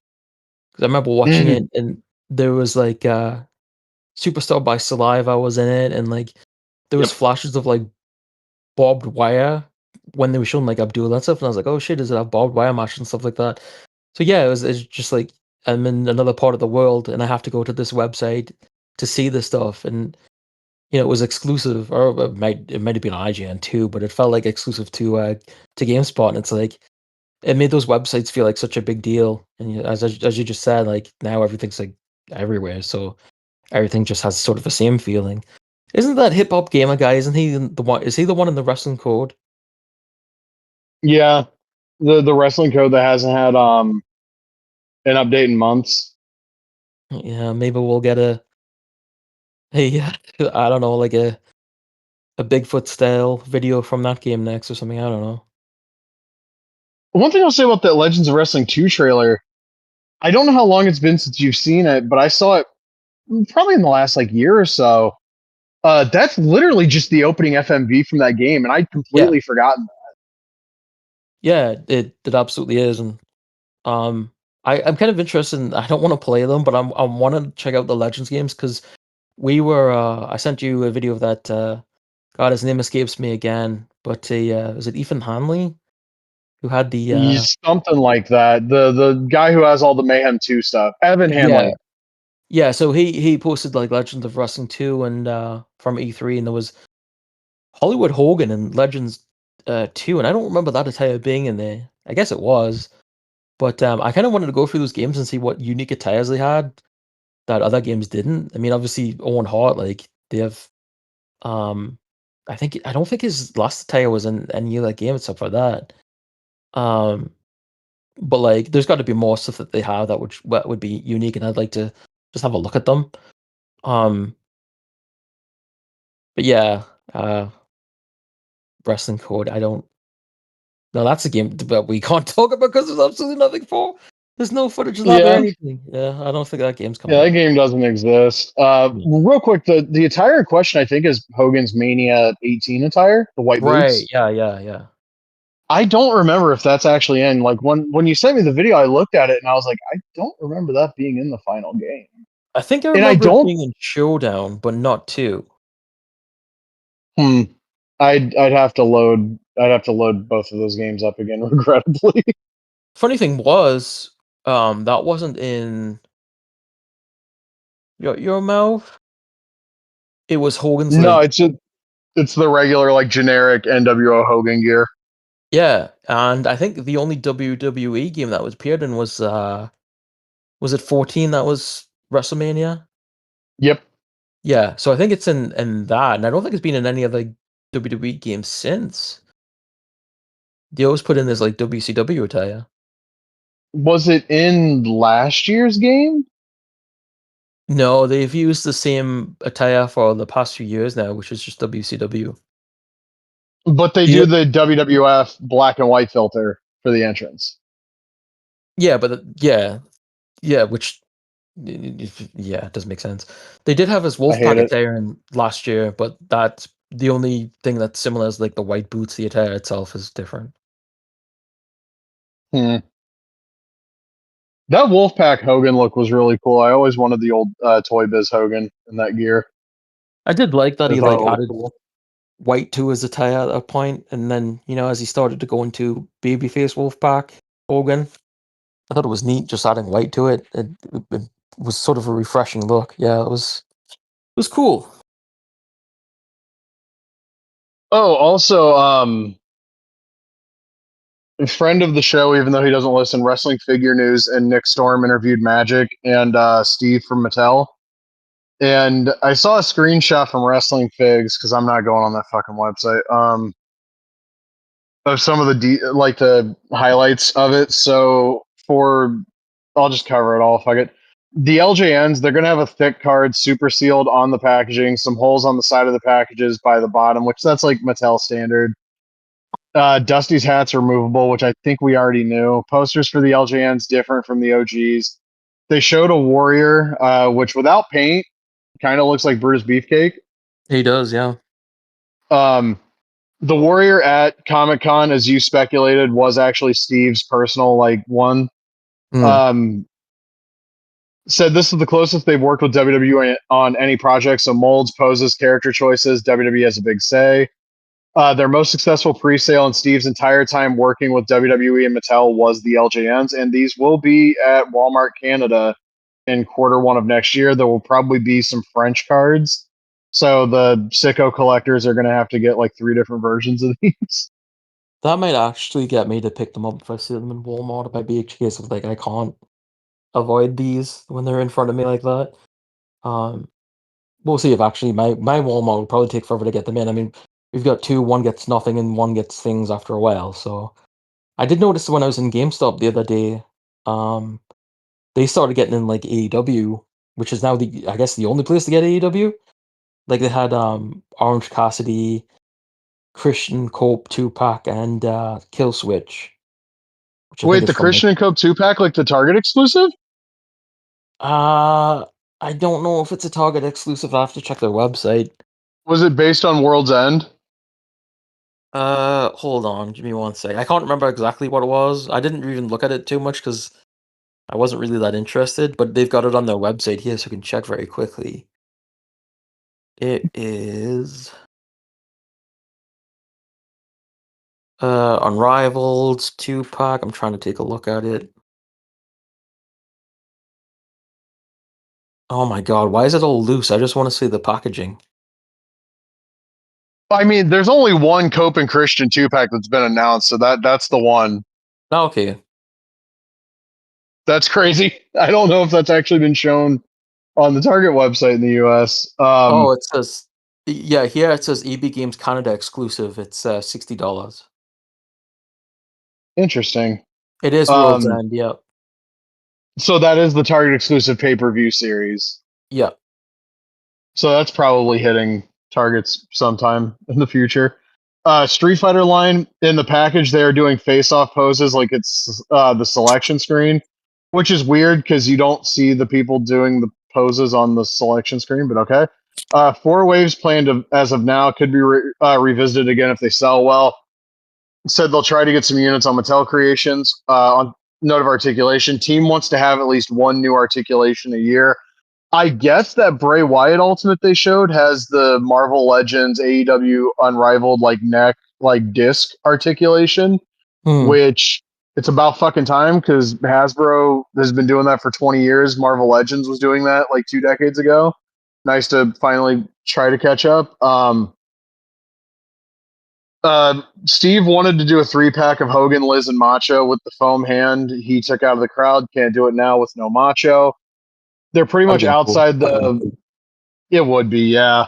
They're pretty much outside the Muto window, seeing if they can squeeze out a few more. Sucks.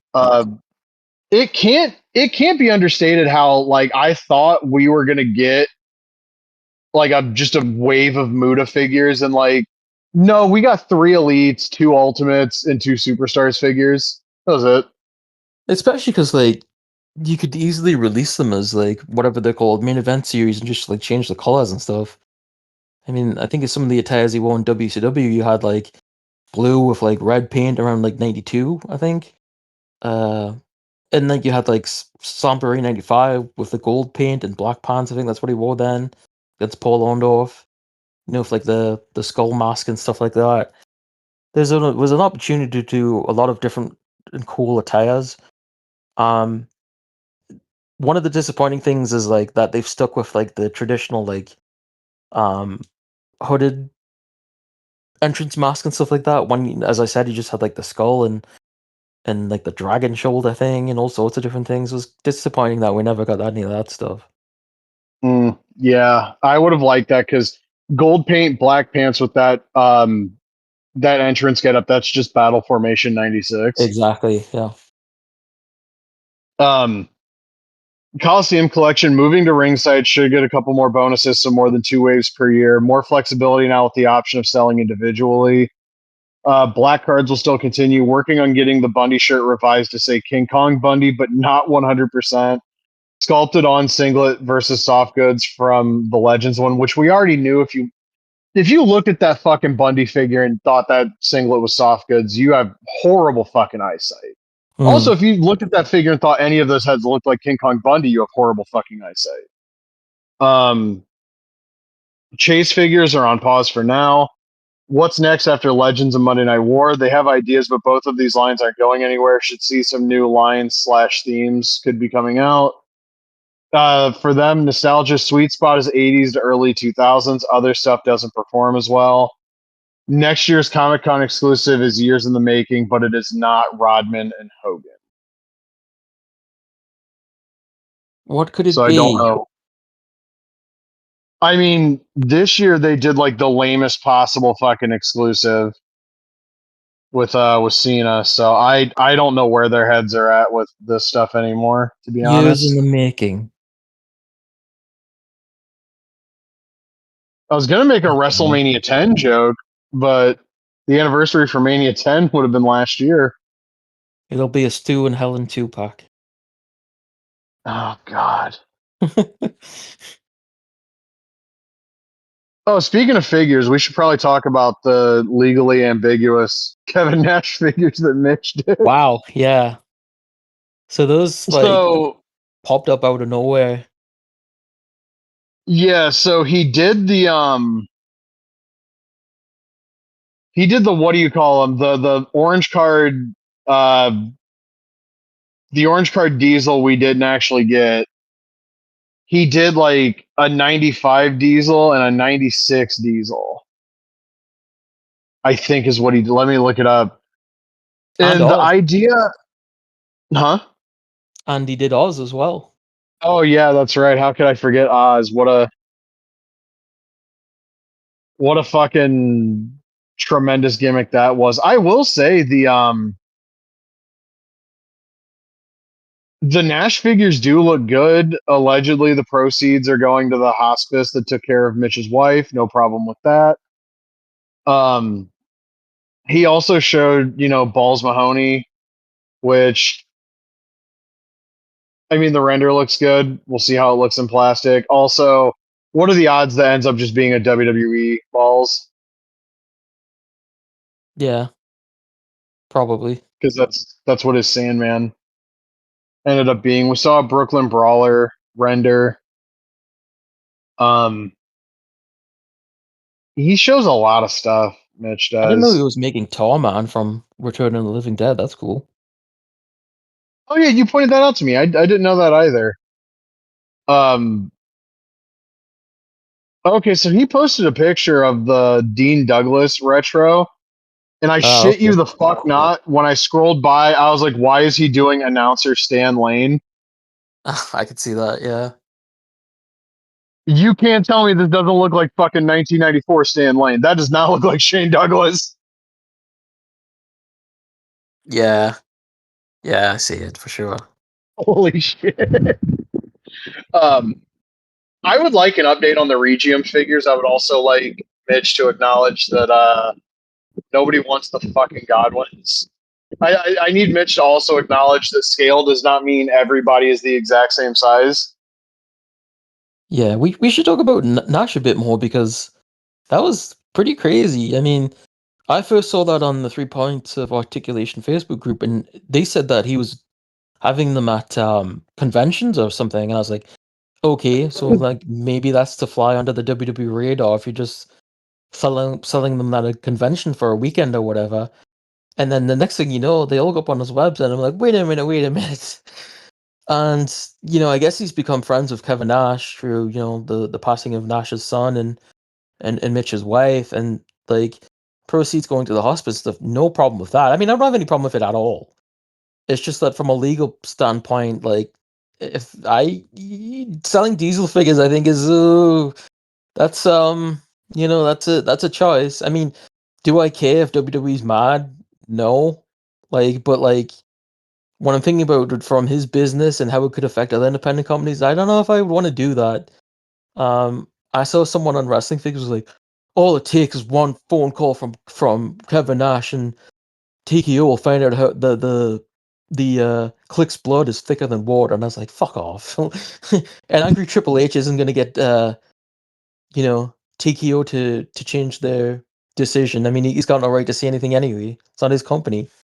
Um, but yeah, I don't think any legal action's been taken. I mean, nothing's been said, but like that's a choice for sure.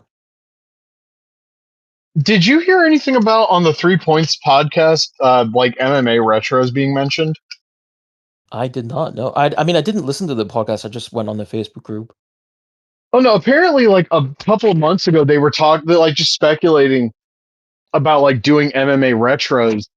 And I thought about it, and you could probably do them, and there'd probably be like maybe a weird little market for them. But like, Maybe. how do you like? Does anybody care about having like the mid 2000s UFC guys specifically that had like the sponsors all over their gear?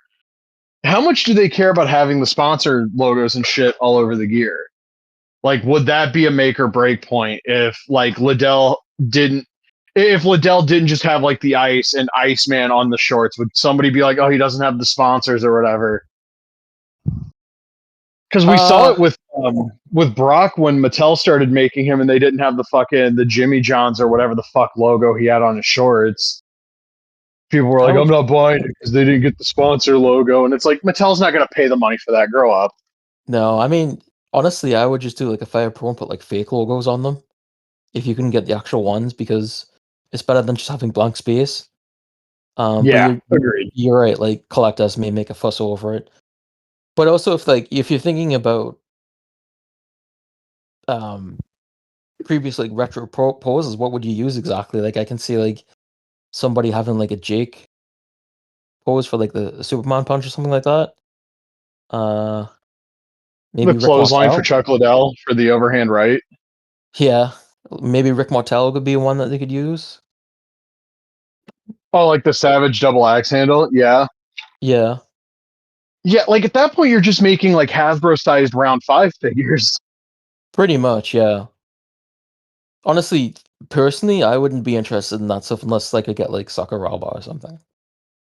I remember talking with Magic back when the UFC Jazzwares line was a thing. And this was before we realized how fucked up the UFC contracts were and didn't actually, for most people, include action figures. Yeah. He really wanted to do Sakuraba. He really wanted to do GSP. He really wanted to do like Legends. And apparently the UFC were all about it. And then they realized, oh, fuck, we don't actually have like those merchandise rights for these guys. Jesus. And I was thinking about that line recently. They showed that render for Valentina Shevchenko. It was like, oh, coming in series 2, and then the line just died because sales. And it's the UFC that McFarlane's learning now too. Like, people don't want posed MMA figures. I don't buy that people don't want MMA figures in general. It's just I don't think they've ever been executed particularly well.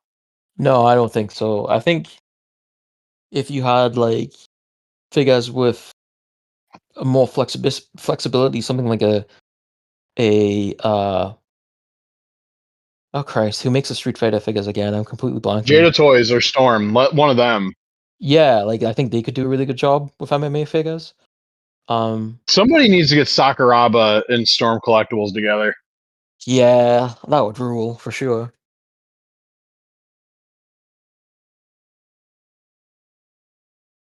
Remember when Sakuraba went in the Hall of Fame and Todd Grisham fucked his name up?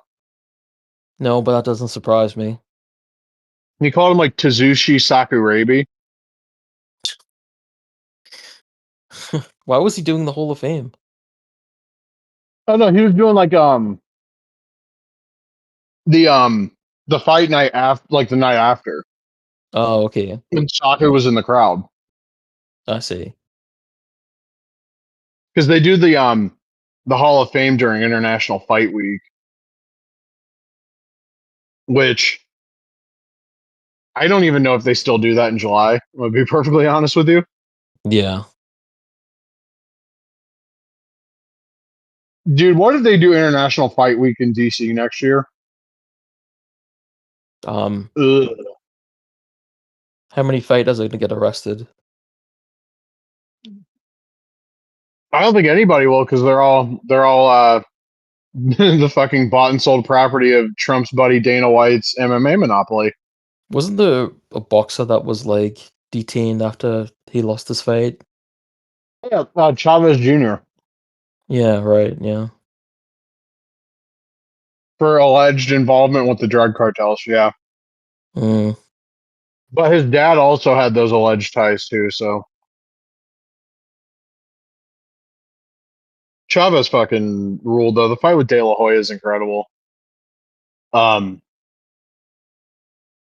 feel like there was something else we were going to talk about. Let's see. Have you watched Superman yet? Mm-mm. Nope. No.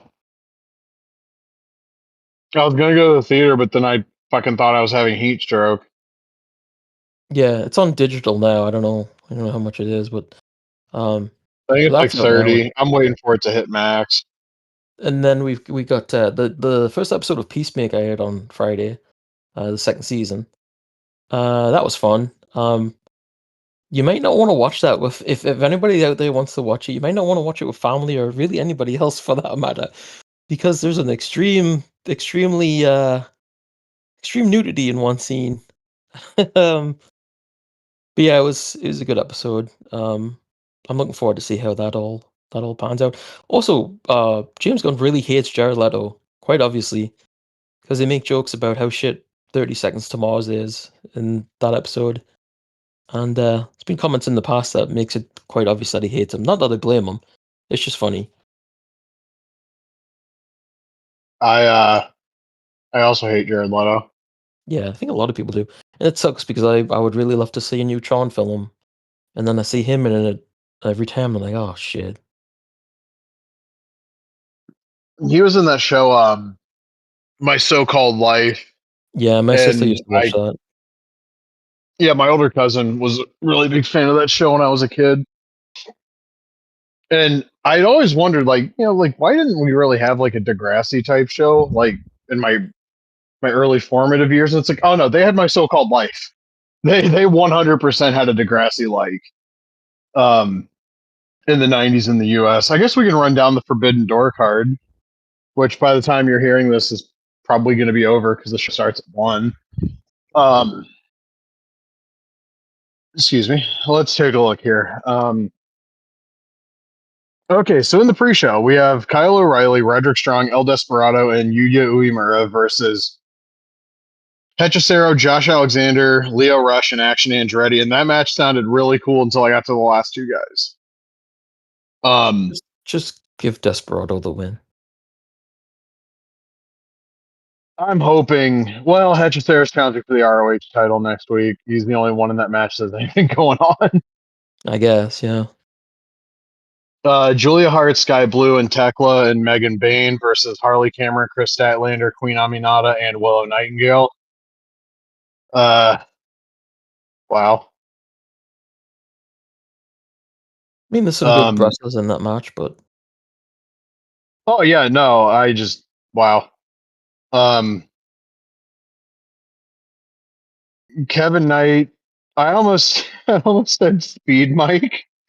Kevin Knight and Speedball Mike Bailey and Michael Oku versus Bishop Khan, Toa Leona, and Ricochet. Obviously, I'm going to mention this every week now. Remember when I said that Kevin Knight and Speedball were slotted as geeks and I had people tell me I was wrong? uh-huh. Who the fuck you think doing the job here, buddy? That's a pretty geek match Ricochet? right there. That is, yeah. Good Lord. The trios titles are on the line. Samoa Joe and Katsuyori Shibata. Samoa Joe, Katsuyori Shibata, and Powerhouse Hobbs versus the Bullet Club War Dogs. Okay. Drilla Maloney, whoever the fuck that is. Clark Connors, who I saw replace Ishii at the original Forbidden Door. And Robbie X, whoever the fuck that is.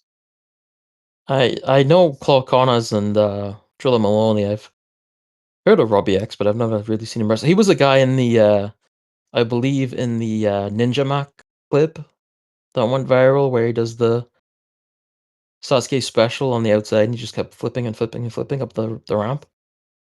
Oh, okay. That's probably the only exposure I've ever had to him.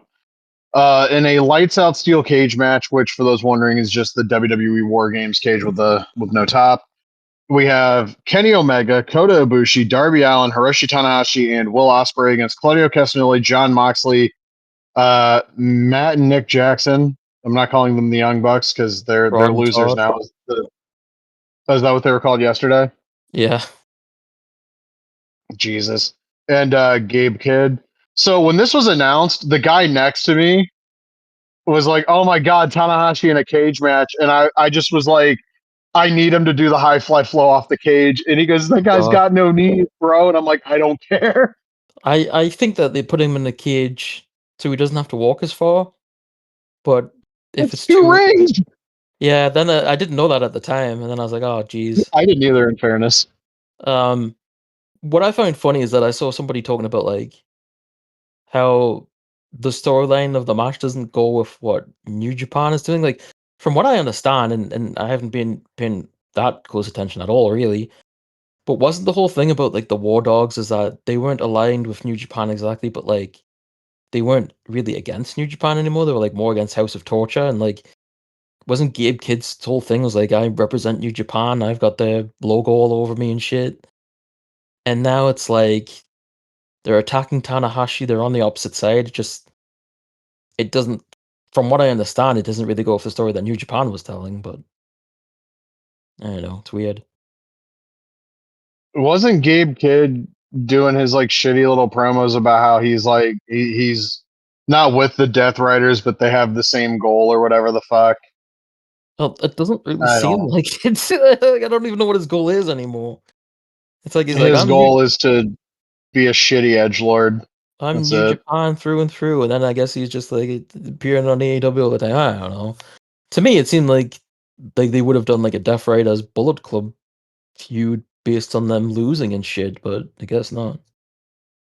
Well, you got to have the Bucks in there because fucking Kenny and Coda are in there, and it's kind of looking like that's where they're heading for All Out, I guess. Yeah. We got the Hurt Syndicate defending the tag belts against Brodito and FTR in a three-way match that I thought I saw was confirmed as being elimination. Apparently, it is not. So obviously, there was the report that the Hurt Syndicate did not want to drop the belts to FTR. Yeah. And the report came out this week that it was pitched, well, maybe they'll do an injury angle for Shelton, and that's how FTR wins, or we'll just make it a three-way. I like Bobby Lashley. I like Shelton Benjamin. We need to stop doing this shit where the ex WWE guys don't want to do fucking jobs. Because I think, remember, Swerve and Bobby Lashley were supposed to have a rematch, and that got kiboshed, and it wasn't on Swerve. maybe it wouldn't have been a problem if it was just Shelton by himself like he originally was. Maybe. I don't know. I imagine fucking Bandito and Brody eat the fucking pin here if FTR are winning the tag belts. I've liked the Hurt Syndicate for a lot of their AEW run, but if the rumors are true that they don't want to do fucking business, and the recent stuff isn't even the first time Bobby Lashley kiboshed working with Swerve again. If the rumors are to be believed, just let him go. Let him go. Yeah, I mean, I hate to say that absolutely. because Shelton was great in the Continental Classic, but fuck, let him go. Yeah, I mean, he didn't win that tournament, so you think it wouldn't be a problem for him, but it just seems like when they come together as a whole, like all of a sudden, none of them wanted to do anything. Yeah, that kind of sucks. Okada's defending the unified title against Swerve. They had a match on TV last year that I remember being pretty all right. It wasn't a Continental Classic match or a pay-per-view. It was just kind of Okada vibing. So we'll see. We'll see what Okada does when there's 17,000 people in the building. I suspect he'll be Okada. Oh, I have to mention this because the next match is Tony Storm and Athena. So she got brought up to like our section, like right in front of us, and they moved a couple of people out, and they did that down where Tony Storm was too. And I was like, well, when the fucking lights come back on, if she turns around, I'm gonna get a picture. I fucking pull my phone out. I do my little didgeridoo to open my phone, and I take the picture. I don't realize two things are happening here. One, I'm on camera holding my phone up as she's like got her back to me, and two, I did not get the picture when she was facing me. And immediately I recognize this, and I'm like, okay, I don't want a picture. One, it was really blurry, and two, I don't take pictures of women's backsides. That's no. And then WCW Worldwide fucking tagged me, and I saw the picture of me. And I'm like, oh, that's fucking great. That's great. I look like a fucking pervert now. That rules. Yep. It's like Homer Simpson and the Venus de Milo candy. He'll always be known for that. Oh Lord, that match should be good. I don't. Is Athena wrestling Mina tonight? No, that's next week in ROH, which is Okay, okay. why I don't think Athena wins tonight. No. But also, I don't think you don't take that belt off fucking Tony Storm. She is the biggest star in the company. Yeah. Like she should hold that title until somebody even comes close. The Fletch man, Kyle Fletcher, defends the TNT belt against Hiromu Takahashi. And let me tell you something. When Hiromu showed up at Dynamite last week as the mystery partner, that building went fucking nuts. And I would not have expected that. Yeah. Like, everybody in my section had a fucking clue who he was. And I did not expect that. Well, I think, like, I know my boy's kind of cooked, but it's still the fucking. I still remember when he came back and he was the fucking ticking time bomb. And he was doing like that insane fucking like senton to the outside. I think that was a time period when New Japan had a lot of hype too, so people probably remember from that too. So that helps. Yeah, sure. That's fair. That's fair. And he was in the junior title match on the Dome show with the Okada Omega match. That was the gateway for a lot of people. Yeah. Zack Sabre Jr. defends the IWGP World Heavyweight title, which is such a weird fucking thing to say, against Nigel McGuinness, which is an even weirder thing to say to finish the sentence. Daniel Garcia's in Nigel's corner.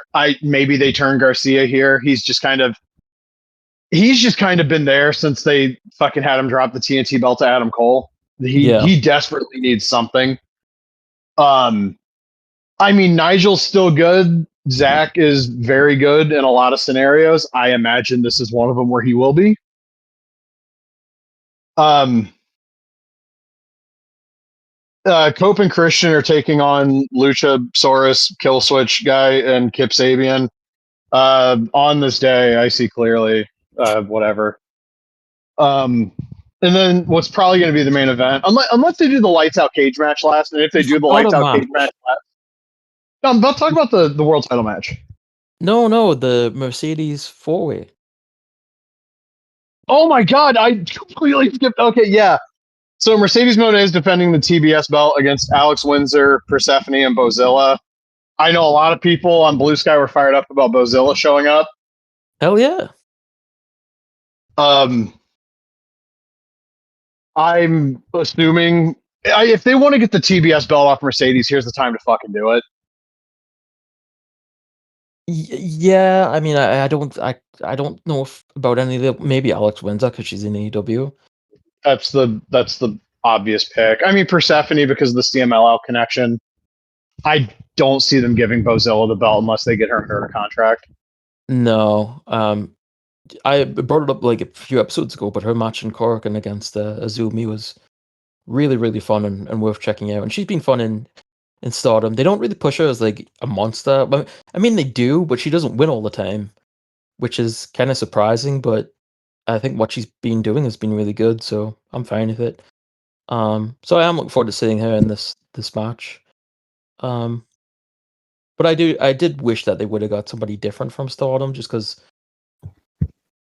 Honestly, somebody from Japan, because I think that's better representation of Stardom than a German coming over. But it is what it is. And then we've got the main event, and I have.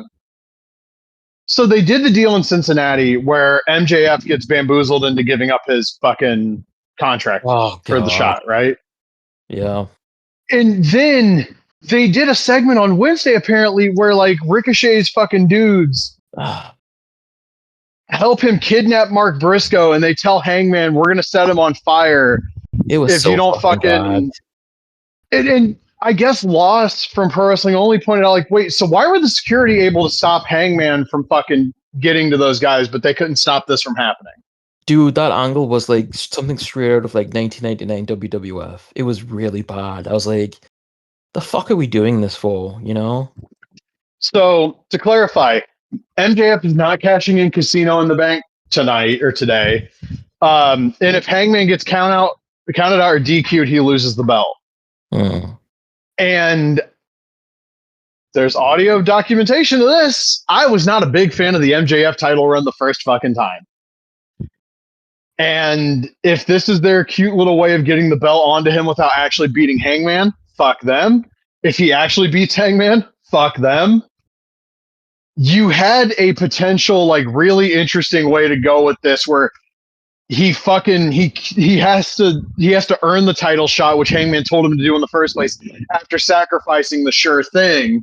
And you could build, if Max has to win the belt, you can build that shit for a little while and let Hangman run through the Don Callis family, because that would be infinitely more interesting than what we're doing here. I don't give a shit about this match now. If it's not the main event, that screams fuck finish. If it is the main event, it still screams fuck finish. If Hangman wins, great. I do not want another fucking MJF title reign. I don't care that he's still under contract for a few more years. Yeah, I don't want him anywhere near the world title. Like, if you want to keep him doing what he's been doing with CMLL and stuff like that, cool, fine. But like the idea of him being around the world title, having to hear his promos with guys like Hangman and possibly winning it is like such a turn off that I'm not interested in that at all. Well, here's another thing I just thought about. Would AEW be comfortable with Max losing the Apuesta match with Mystico next month? Yeah. Like, if he's world champion, he kind of can't lose that match. And right. I don't see a single fucking scenario on this planet where CMLL is like, no, we're going to fucking let Mystico drop his mask here. I don't see Max winning tonight because Hangman literally just won the title. So I think that'd be pretty shitty for him to lose. But then obviously it's going to lead to something because he's still got the fucking, the title shot, which Casino in the Bank, just call it what it is. I don't want it. No.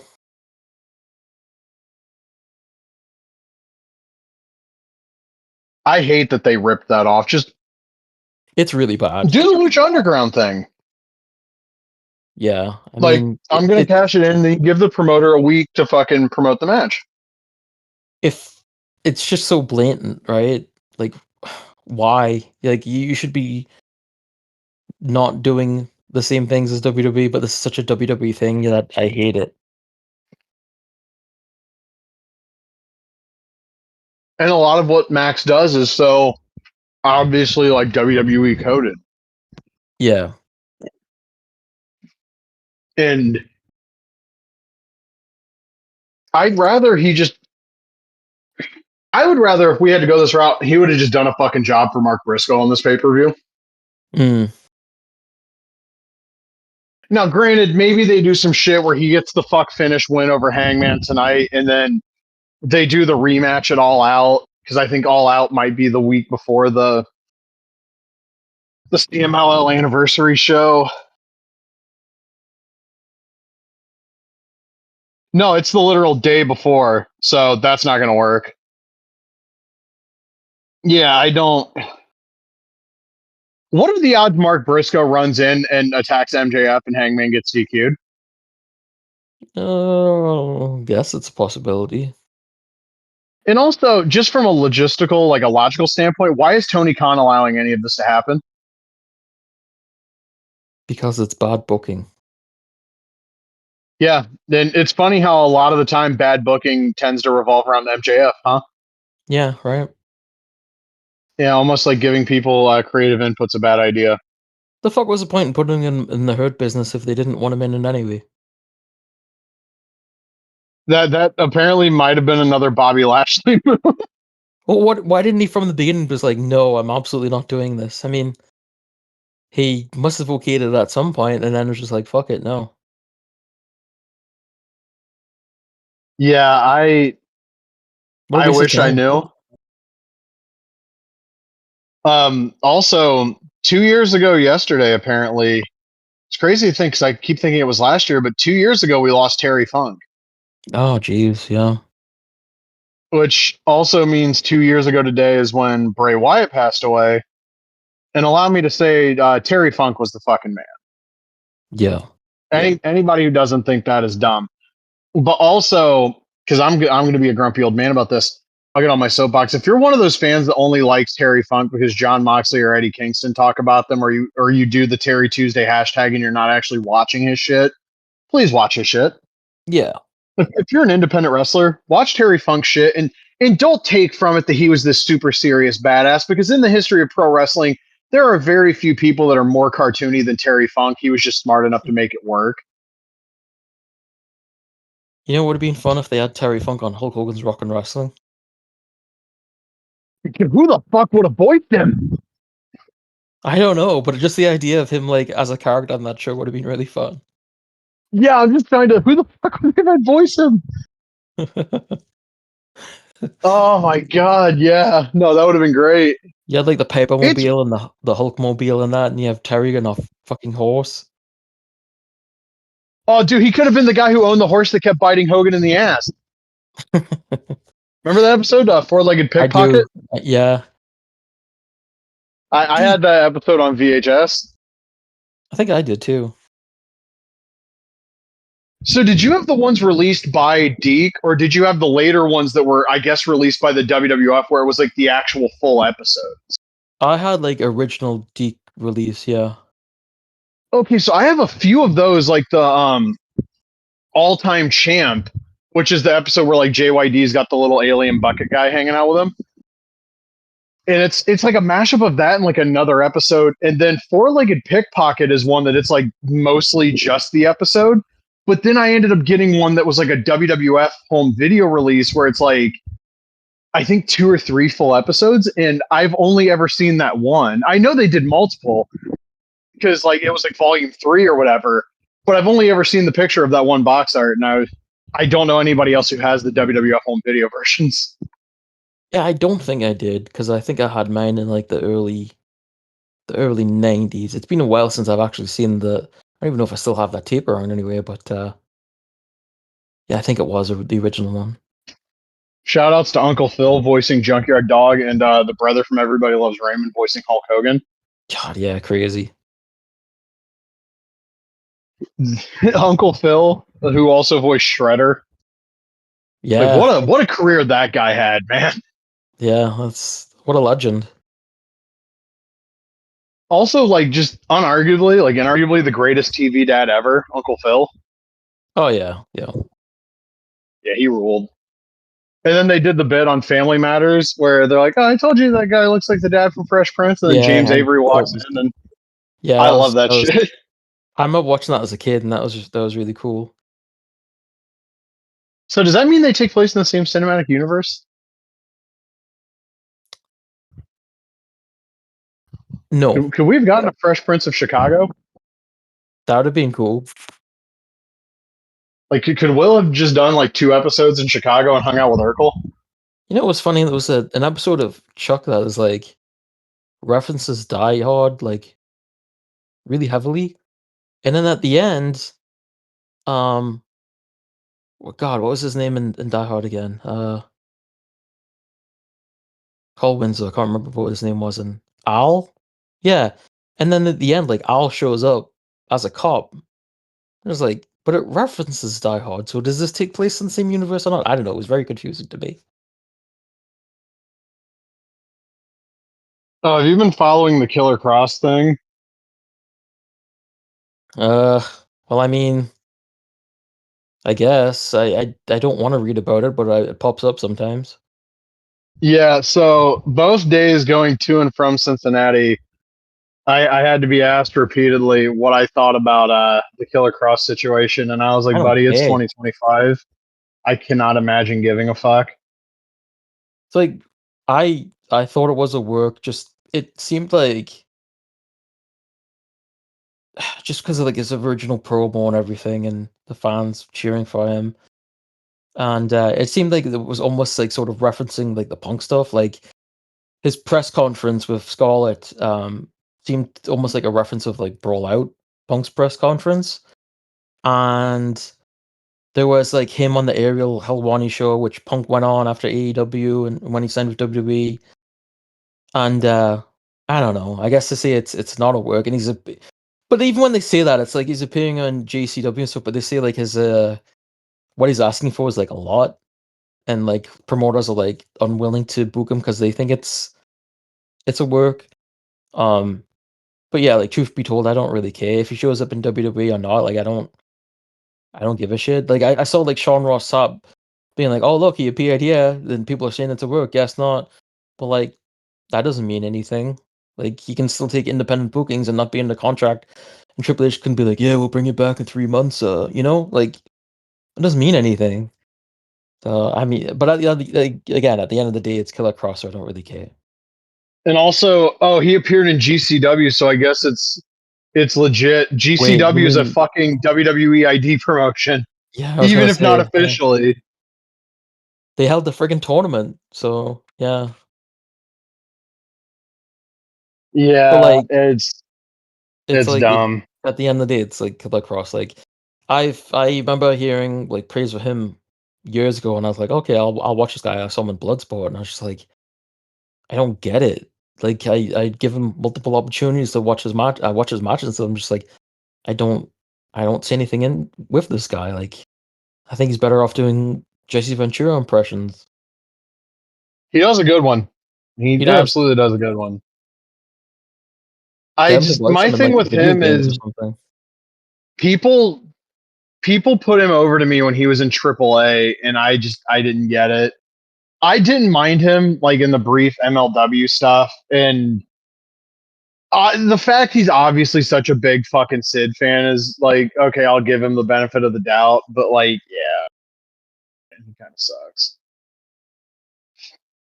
I thought it was funny that Neil McDonough, the actor, he's been like in a shit ton of stuff. He was in like Captain America as part of the commando unit, and like he was Bison in that shitty Street Fighter Chun-Li movie. He's the only wrestler he follows. I thought it was funny because like Neil McDonough's been like in the news for like repeatedly for claiming he got like blacklisted from Hollywood because he wouldn't kiss a woman because he's married in real life, wouldn't kiss an actress, and he's also like very MAGA. And I was like, huh, isn't that funny that Killer Cross is the only wrestler he follows? Well, Killer Cross also might have been liking some of the Drake Wirtz posts, and Brian Cage Mm, was too. Make yeah, no mistake about that. Also, did you see the pictures of Nick Gage from last night? I saw very quickly like his entrance, but that was about it. That brother looks bad, man. Yeah, He looks really, really bad. they'll And, probably book him friend of against the Rampage show. Jr. Well, yeah. I guess we'll talk about that. That was horrific. So I guess at Nox Pro, which is, I think, co-owned by Rikishi, there was an angle with a guy whose name I guess is Psycho Stu, where he spilled a beer on Quentin Rampage Jackson's son, whose name I don't remember off the top of my head right now. Raja. Raja, yes. And I guess they told him, you can get your lick back. And to be perfectly clear, that's exactly what he did. He proceeded to enter the ring, slam the guy, not unlike what you would see his dad do in Pride. And then he threw upwards of 20 real punches at this guy's head, the majority of which landed. During this, the referee does not really make an honest attempt to stop it. It takes several wrestlers to stop it. And, like, this dude is out. Like, Yeah. this dude is fucking barbecued. He is cooked. And, I guess there's a video of him. There's two videos of him leaving the building. There's one where he's, like, walking away, and there's somebody in a mask who's trying to say something to him, and he's, like, walking back towards the guy, which, given what he just did to a guy who is significantly larger than you, if you're talking shit to him, I don't really feel sorry for you at that point. Like, this is not the time. The guy's walking away. Now's not the time to be a tough guy. It's funny because like I didn't know anything about Rampage Jr. and like just a few days ago, like a video popped up on my Twitter of him like taking somebody down in like a gym or something. So it's kind of odd that this pops up now. Today I was just like, oh, I just learned about this guy like a few days ago. Yeah, it's I don't think and very highly of his. there's all sorts of Yeah. conflicting information about what was said to him by the guy. I saw people claiming he might have made he might have called him a racial slur. Mm-hmm. And if that is the case, that changes my entire opinion of this from wow, it was really fucked up to, yeah, good on you. Good on you. Knowing his dad though, like I I wouldn't be surprised if like he just has the same attitude. Like his dad wasn't a good person. Like I was a big fan of Rampage, and then I really disliked him. First of all, when I saw him having an interview with a woman and he just starts dry humping her during an interview, just like, what the fuck are you doing? And then that whole thing where he read the secret and went crazy and smashed his car, whatever it was, with his face on the Yeah, side that of it. was I was like, Jesus Christ, this dude's out of his mind. after he lost the 205 belt to Forrest. Yeah. Yeah. And so just like that's when I was really like, I don't like I was a big fan of his before that, and just like I don't like this guy at all anymore. And seeing his son go crazy like that, I was like, well, maybe he takes after his father. I don't know. I'm not shocked that the son of Rampage Jackson is a not particularly well adjusted, violent guy. There's a Yeah. clip of him saying he put money aside for his two kids' college tuition that are in Japan, and then he set aside bail money for Raja. So, Okay. yeah, I was a fan of Rampage Jackson as a fighter, Yeah. like incredibly exciting guy to watch. And then honestly, the Forrest Griffin fight happens and he loses a lopsided decision. Like it was amazing fight, but like Forrest picked him apart in a way that I did not think was possible. And then he gets the KO over Vanderlei, and that was like a nice bit of like finally he fucking did it after Vanderlei brutally knocked him out twice. And then after that, I was just like, no, Rampage kind of sucks now. Yeah. It's like he got his revenge on Vanderlei, and that was like all he had left. I remember watching Chael Sonnen make him look really fucking stupid in Bellator when Rampage weighed in at like 250 pounds or whatever it was. Like Remember I when did he like was the Gabe match of Baracus? Bushido against. I do unfortunately. I have a memory of it. I've never watched that version of the A Team. It was weird. I will say. I'll also say I liked his match at Bloodsport Bushido against Shrek. That was a Yeah. lot of fun. But yeah, he's not a good guy, and I don't mean to sound dismissive of this, but it's another guy who's an MMA fighter that's kind of a piece of shit. What a shock, Like, right? yeah, I'm not shocked that Rampage might be. I mean, I've listened to his podcast, and he still says like out of pocket shit to people. I Although just he heard doesn't like Matt Hughes because Matt Hughes is a racist douchebag. So I just read the other day that I didn't actually read the article, but apparently Ken Shamrock came out in support of Trump recently.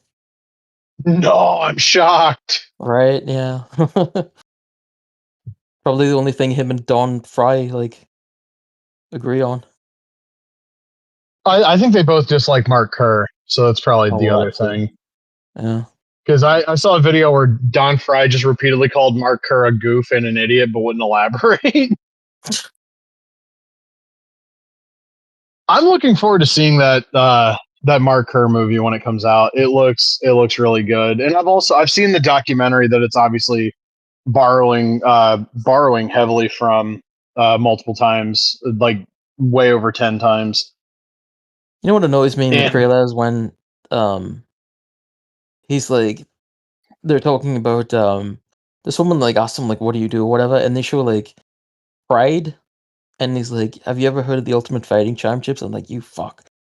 Like I hate when they show Pride and it's like, and then he brings up UFC. I mean, it's not probably not like that in the movie, but no, and it was annoying.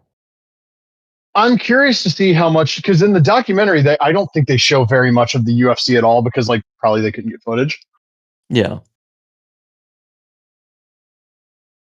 But that documentary really does center around like the end of Mark Kerr and Pride. hmm Did you see the trailer for the new Naked Gun where it has like Bruce Buffer in it and Michael Bisping and the Octagon and stuff? No. So it's Liam Neeson punches a few people in there, but if you watch the trailer, it looks like it's UFC because obviously it's got Bruce Buffer and stuff. But in the movie, I think they call it Ultimate Fighting Federation or something like that. It was really weird. Interesting. Yeah, it's like weird to see like this Fire Pro UFC with actual UFC people in the movie. It was strange. Michael Bisping's in an episode of that Warrior show, and he's really good in it. Oh yeah. I still need to watch that. That motherfucker, he has a fake eye, and he won the middleweight title with a fake eye. Like Luke Rockhold talked all that shit and got knocked flat the fuck out. It was wonderful. That was also, I forgot about this. That was the same night that they got mad at Ariel Helwani for fucking spoiling the Brock Lesnar UFC 200 announcement. God, what an ass kiss he's become, man. Yeah, I was gonna say it's crazy how fucking far we've come with him. Because the next week on his fucking podcast, he's sitting there, he starts crying because of like the fucking shit that happened, and it's like, yeah, no, he kisses their ass now. He's a bootlicker. Oh, he's 100%. Which is unfortunate because his reporting is like his actual reporting. It's a lot like Dave, where like his reporting's still good. Maybe not Dave's, but like fucking. I guess he was on the stupid Logan Paul podcast. And remember the whole thing with John Jones being like, "Oh, I'm going to retire because the UFC is not going to pay me what I'm asking for." Apparently, they went to the Saudis and got the $30 million John Jones wanted, and he was like, "No, I don't want to do it." Because he's going to have to fight a guy that I don't know that Tom Aspinall would actually beat him, but I'm pretty fucking sure he would. But what a stupid fucking sport. Yep. And is there any other action figure related bullshit that we haven't gotten to? Oh, Latuni has a video game coming out. Oh yeah, that's right. Yeah, for Android. How could you let me forget that? I forgot it myself. I don't remember things. I'm old. Apparently, it's coming to iOS. What? Yeah, it's an iOS game. I thought you said IRS, and I was like, huh? Exclusively to Mike Rotunda? Okay. Yeah, I don't know what to think of that. He said should be somewhere like Royal Rumble style video game from the 90s, which looking at the ring, yeah, I can kind of see it. Dude, it'll probably have like the same animations and everything.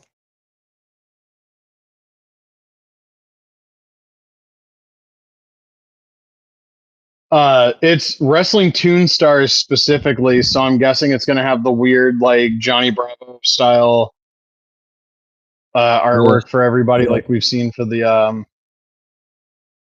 But also, he posted a picture of like what is supposed to be like a teaser for a start screen. This says start options and credits. Royal Rumble was not an arcade game, motherfucker. No. It looks like that, I forget what it's called. There's a wrestling arcade channel that does like animations from like Royal Rumble and stuff like that. Yeah, I've seen them before. It also like if it's the one I'm thinking of, there's also times where like they really overdo it to where it no longer actually looks like it could be from one of those games, like they had like a stage or whatever. Yeah. I mean, they did a cool one of Combat Toyota and Megumi Kudo recently. Oh, that's neat. But I could see him like hiring those guys to do it if he wants to do a Royal Rumble style game. That's crazy though. Like, God, who knows what that dude's gonna do next? Yeah, like I said to you, like, man, where the fuck is the money coming from? Dude, I don't know. I imagine he's just got like a shit ton of money from somewhere. If this guy's rich, I've got some fucking ideas, man. You just hand me a couple 100,000 and I'll fucking I got some ideas. Just yeah, if he had it, I would imagine. It's produced at this point, he probably would. Like, hey, give me 6 figures to find somebody to do a Storm Collectibles style Inoki real quick. Oh, that'd be cool. Yeah, I watched the Tenyu Inoki match from the 94 January 4th show last night. That match is awesome. Inoki chokes him the fuck out like twice, puts him in an armbar and holds it forever, and then Tenyu just hits him with a powerbomb and wins. Nice. And then I watched I completely had no memory of this, but he wrestles Fujiwara in Osaka in 95, and it's a lot of like dry grappling. It's not the most exciting match in the world, but I really enjoyed it. And then I saw the next match on the disc was Flair and Inoki from Collision in Korea, which that's a good match, a capital G good. But I was like, I know what's next, and I hit next chapter, and there's Vader at the Tokyo Dome in '96. And you know what's crazy? Yeah. When I put that match on, I looked at my phone, and it said it was Vader time. Oh, really? And what's also crazy is when I woke up this morning, I looked at my phone, and it said it was Vader time. Now I thought there was an issue with my phone, It's but I always walked Vader out into time. the living room, and then I looked at the clock, and it said Vader time. My laptop said Vader time. The microwave said Vader time. And I had forgotten something that well, I guess I really didn't forget, but it reiterated to me something I have known since like I was in diapers, bro. It's always Vader time. Hell yeah. That Fear match no rules, man, by the feel way. no pain. Oh, dude, it does. Yeah. Everybody talks about the German, and that probably is the most brutal thing that happens in that match. But there's like 9 other things that happen in that match that probably were not fun to take. There was The a slam onto the table being thrown onto him, the fucking Vader attack in the corner, like right before the finish. I don't know what the fuck Inoki paid himself for that, but it wasn't enough. I bought that tape from a dude I knew in high school, and that match just like blew my mind at the time. Dude, it's so fucking good. And like you hear all the stories about Undertaker and Shawn that same year and in '97 not liking how hard Vader hit them, and there's like 50-year-old Inoki just taking the worst ass kicking you've ever seen in your life. God, that dude shouldn't have gone to WWF at all. No, the friend I was talking to on the phone while I was watching it was like, I kind of wish he could have just stayed. And I was like, me too, but also like, I get the idea of like, it's the WWF. I can make the big money, even though like if he would have just Yeah. asked around, it like nobody was making big money. So like, I get it, but yeah, dude, even if he did that one off with Inoki and just immediately showed up, imagine Vader in fucking '96 All Japan. The only thing that came out of that run was his Royal Rumble appearance and that theme song, and that was it. But like, even if he could have like stayed with WCW, like Vader versus the Giant would have been really fun.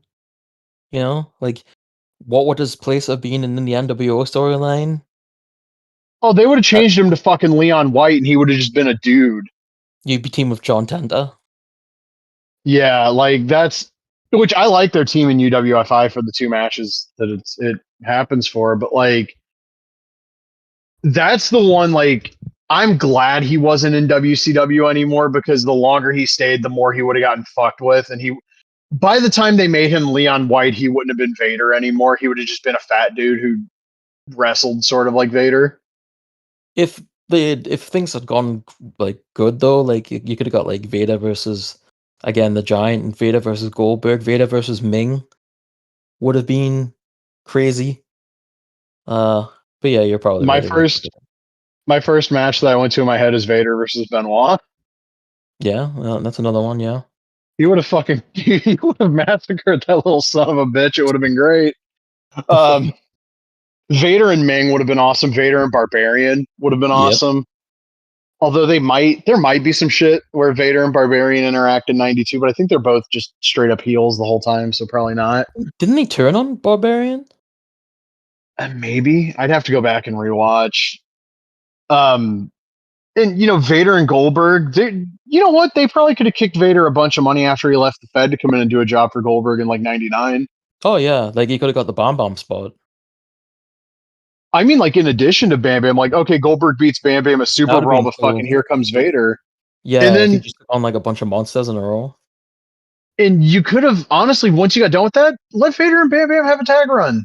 Let Vader Yeah, loose in the hardcore division in '99. yeah, it'd been cool stuff. Yeah, it's those years of like '96, '97, and '98. They would have fucking stripped him of everything, It's and he sad wouldn't. because there's like from 97 or 98 onwards, there's like no place for him in American wrestling, and it's just like, why? You know? It's like outside of his WWF run, he has like a one time or twice appearance in like TNA, and obviously years later against Heath Slater on Raw, and like that's it as far as like mainstream American wrestling. Yeah, like well, he comes back in '05 and falls on his ass when Big Dave Oh tries to yeah, spine yeah, yeah. buster him. Right, yeah.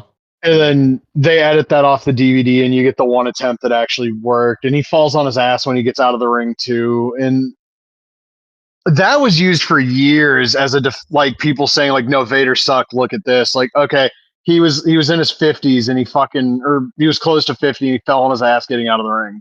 Yeah. Okay. And Bill Washington in his prime. And like about 9 years ago with the Osprey thing, everybody fucking decided Vader actually sucked, and Vader wasn't wrong with what he said. And then people tell him like, well, you weren't that big of a star. And Vader was like, I drew 40,000 with Takada. I sold out the Tokyo Dome with Inoki. And somebody that I used to know on a message board was like, oh yeah, but they see Takada and Inoki and those are the big stars. Vader, not so much. And I was like, and Vader's a bigger star overall than Takada. There's no argument against that. Like you're in Japan, Vader is a bigger star than Okada. Okada, but also Takada. I saw a picture of Okada on my fucking laptop screen because somebody sent me a picture of some really stupid figure photography of the Okada figure from Jazzwares. I say it's stupid because he's getting beat up by John Cena. Vader went everywhere and worked with all the top people. I mean, he obviously Inoki and went to all Japan and worked with their top guys. Worked with Takada. You know, he was all over the place. It was actually very smart on his part the way he like transferred to different companies in Japan, because it made him a bigger legend in that sense. And he benefited greatly from being a big monster heel at like the very end of New Japan's like TV ratings being super high.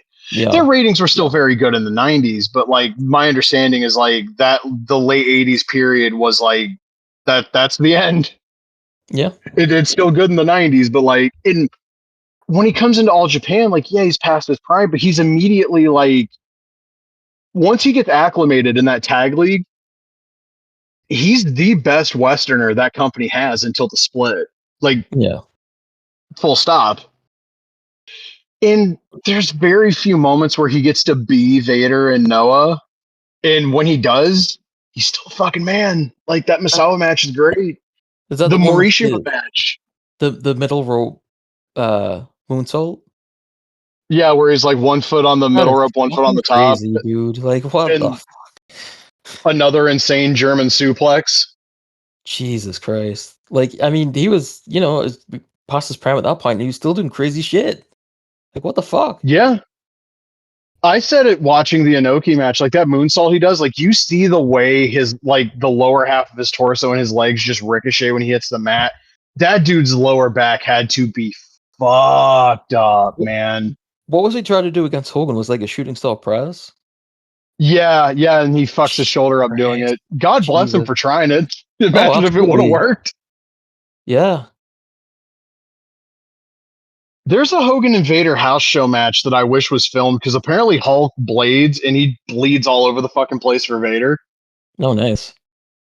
It's from Chicago, but there's no footage of it because it's the WCW house show, and God forbid anybody bring a fucking camcorder in for that one. But yeah, dude, Vader fucking, one of these days we've got to talk about Vader and all of the video game versions of him and shit, because there's a million of them and they're all pretty good representations. Yeah, that would be fun. Because he's on a lot of days, basically every day, if you ask me the greatest big man of all time, Vader's the answer. And if you ask me like greatest American wrestler, he's never any worse than like top 5. That dude was incredible. Like, he made the Vader shit, not just his ability to like go between companies, his ability to make his shit work everywhere. There's nobody like him ever. Yeah, I mean, you just ruled in like presentation, and there wasn't anything that was off, like except for when he wore a singlet backwards at times. It's like presentation. He had his titties out. Presentation wise, like, the Mastodon helmet, even when he didn't, the mask like itself was like just a really unique and cool design, and the gear and his promos were fun. His music everywhere was really good. It's just like, yeah, he ruled in every category. In like, not just being like a 400-pound guy, and granted, probably a reason he was this jacked, but he was a jacked 400-pound dude. Like, he didn't, like, Earthquake was a big guy, but he just looked like a big guy. Vader looked like a fucking, like a big guy that was in the gym and just fucking jacked. Like, if you were like, hey, what do you think like Hulk Hogan would look like if he was 400 pounds? That's Vader, pretty much. Like the giant traps, yeah, dude, terrifying. Yeah. Absolutely terrifying. And like, I remember watching at like a family get together when I was little. He did a squash on like one of the weekend shows. It wasn't Saturday night. It was probably like Worldwide or Pro. But he backed a dude like it was a 2-on-1 because that's what they would do with Vader. And he just fucking murders both of them. And one of my uncles, I don't remember which one it was like, now I'm supposed to believe he can really beat two guys at once. And I'm just like, he Yes. did it. Yeah. You just don't do it. He took on a whole police And squad. yeah. Dude, Vader fucking rocked. The San Francisco Toy Makers Vader was obviously the first Vader figure I got, and that was the first Vader figure in general. And that figure never lost. Like when I got the Bone Crunching Action Vader by Jax, he never lost. Like all the different repaints I had, like Vader never did a fucking job. And I can count on one hand the amount of like wrestlers that when I was a kid and I had their figure, they just never did jobs. It was Vader, Goldberg, and Mike Awesome. Yeah. And if we could have just had a 3-man round robin tournament with those three, that would have been fucking wonderful. But, alas we couldn't. But I guess next week we're going to talk about Fire Pro Wrestling World, and that's going to be a whopper just talking about the game itself because there's so much between like the lead up to it, the announcement, community reactions, like the whole fucking nine. I'm looking forward to talking about World because it's a game that I still love. I still play it occasionally on my Steam Deck. Oh yeah. I will occasionally fire up the PS4 version, and also it's been like I think the 28th is the 7th anniversary of the American release.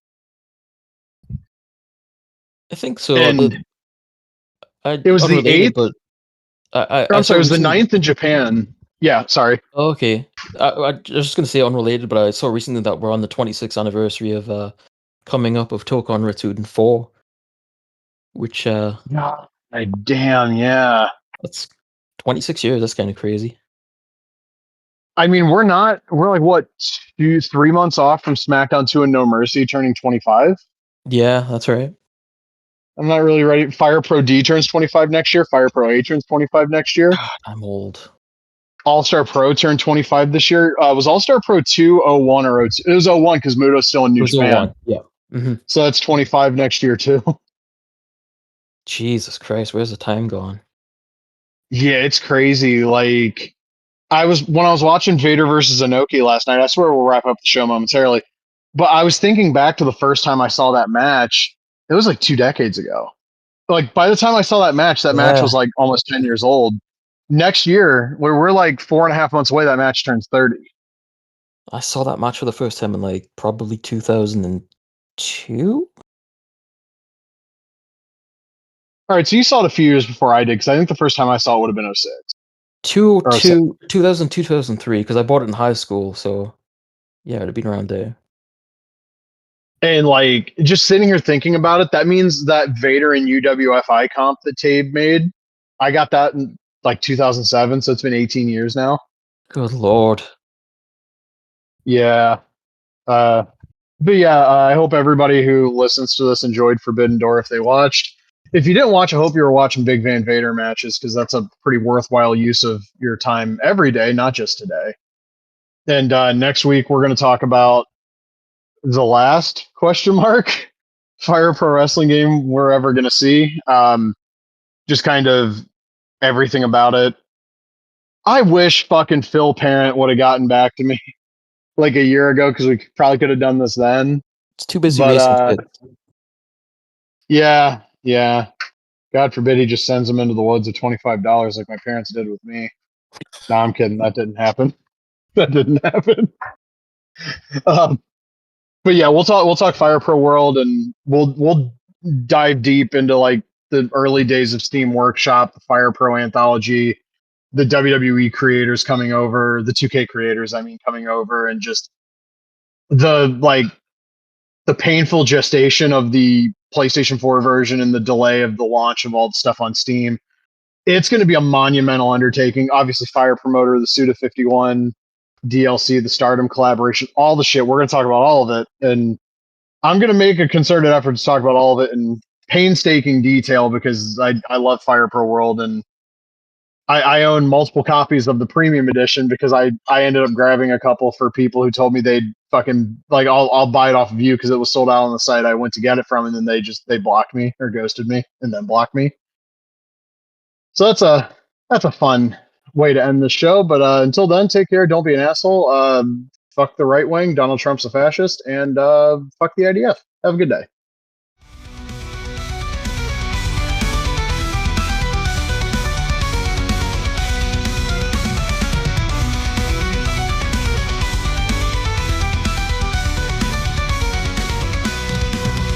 One.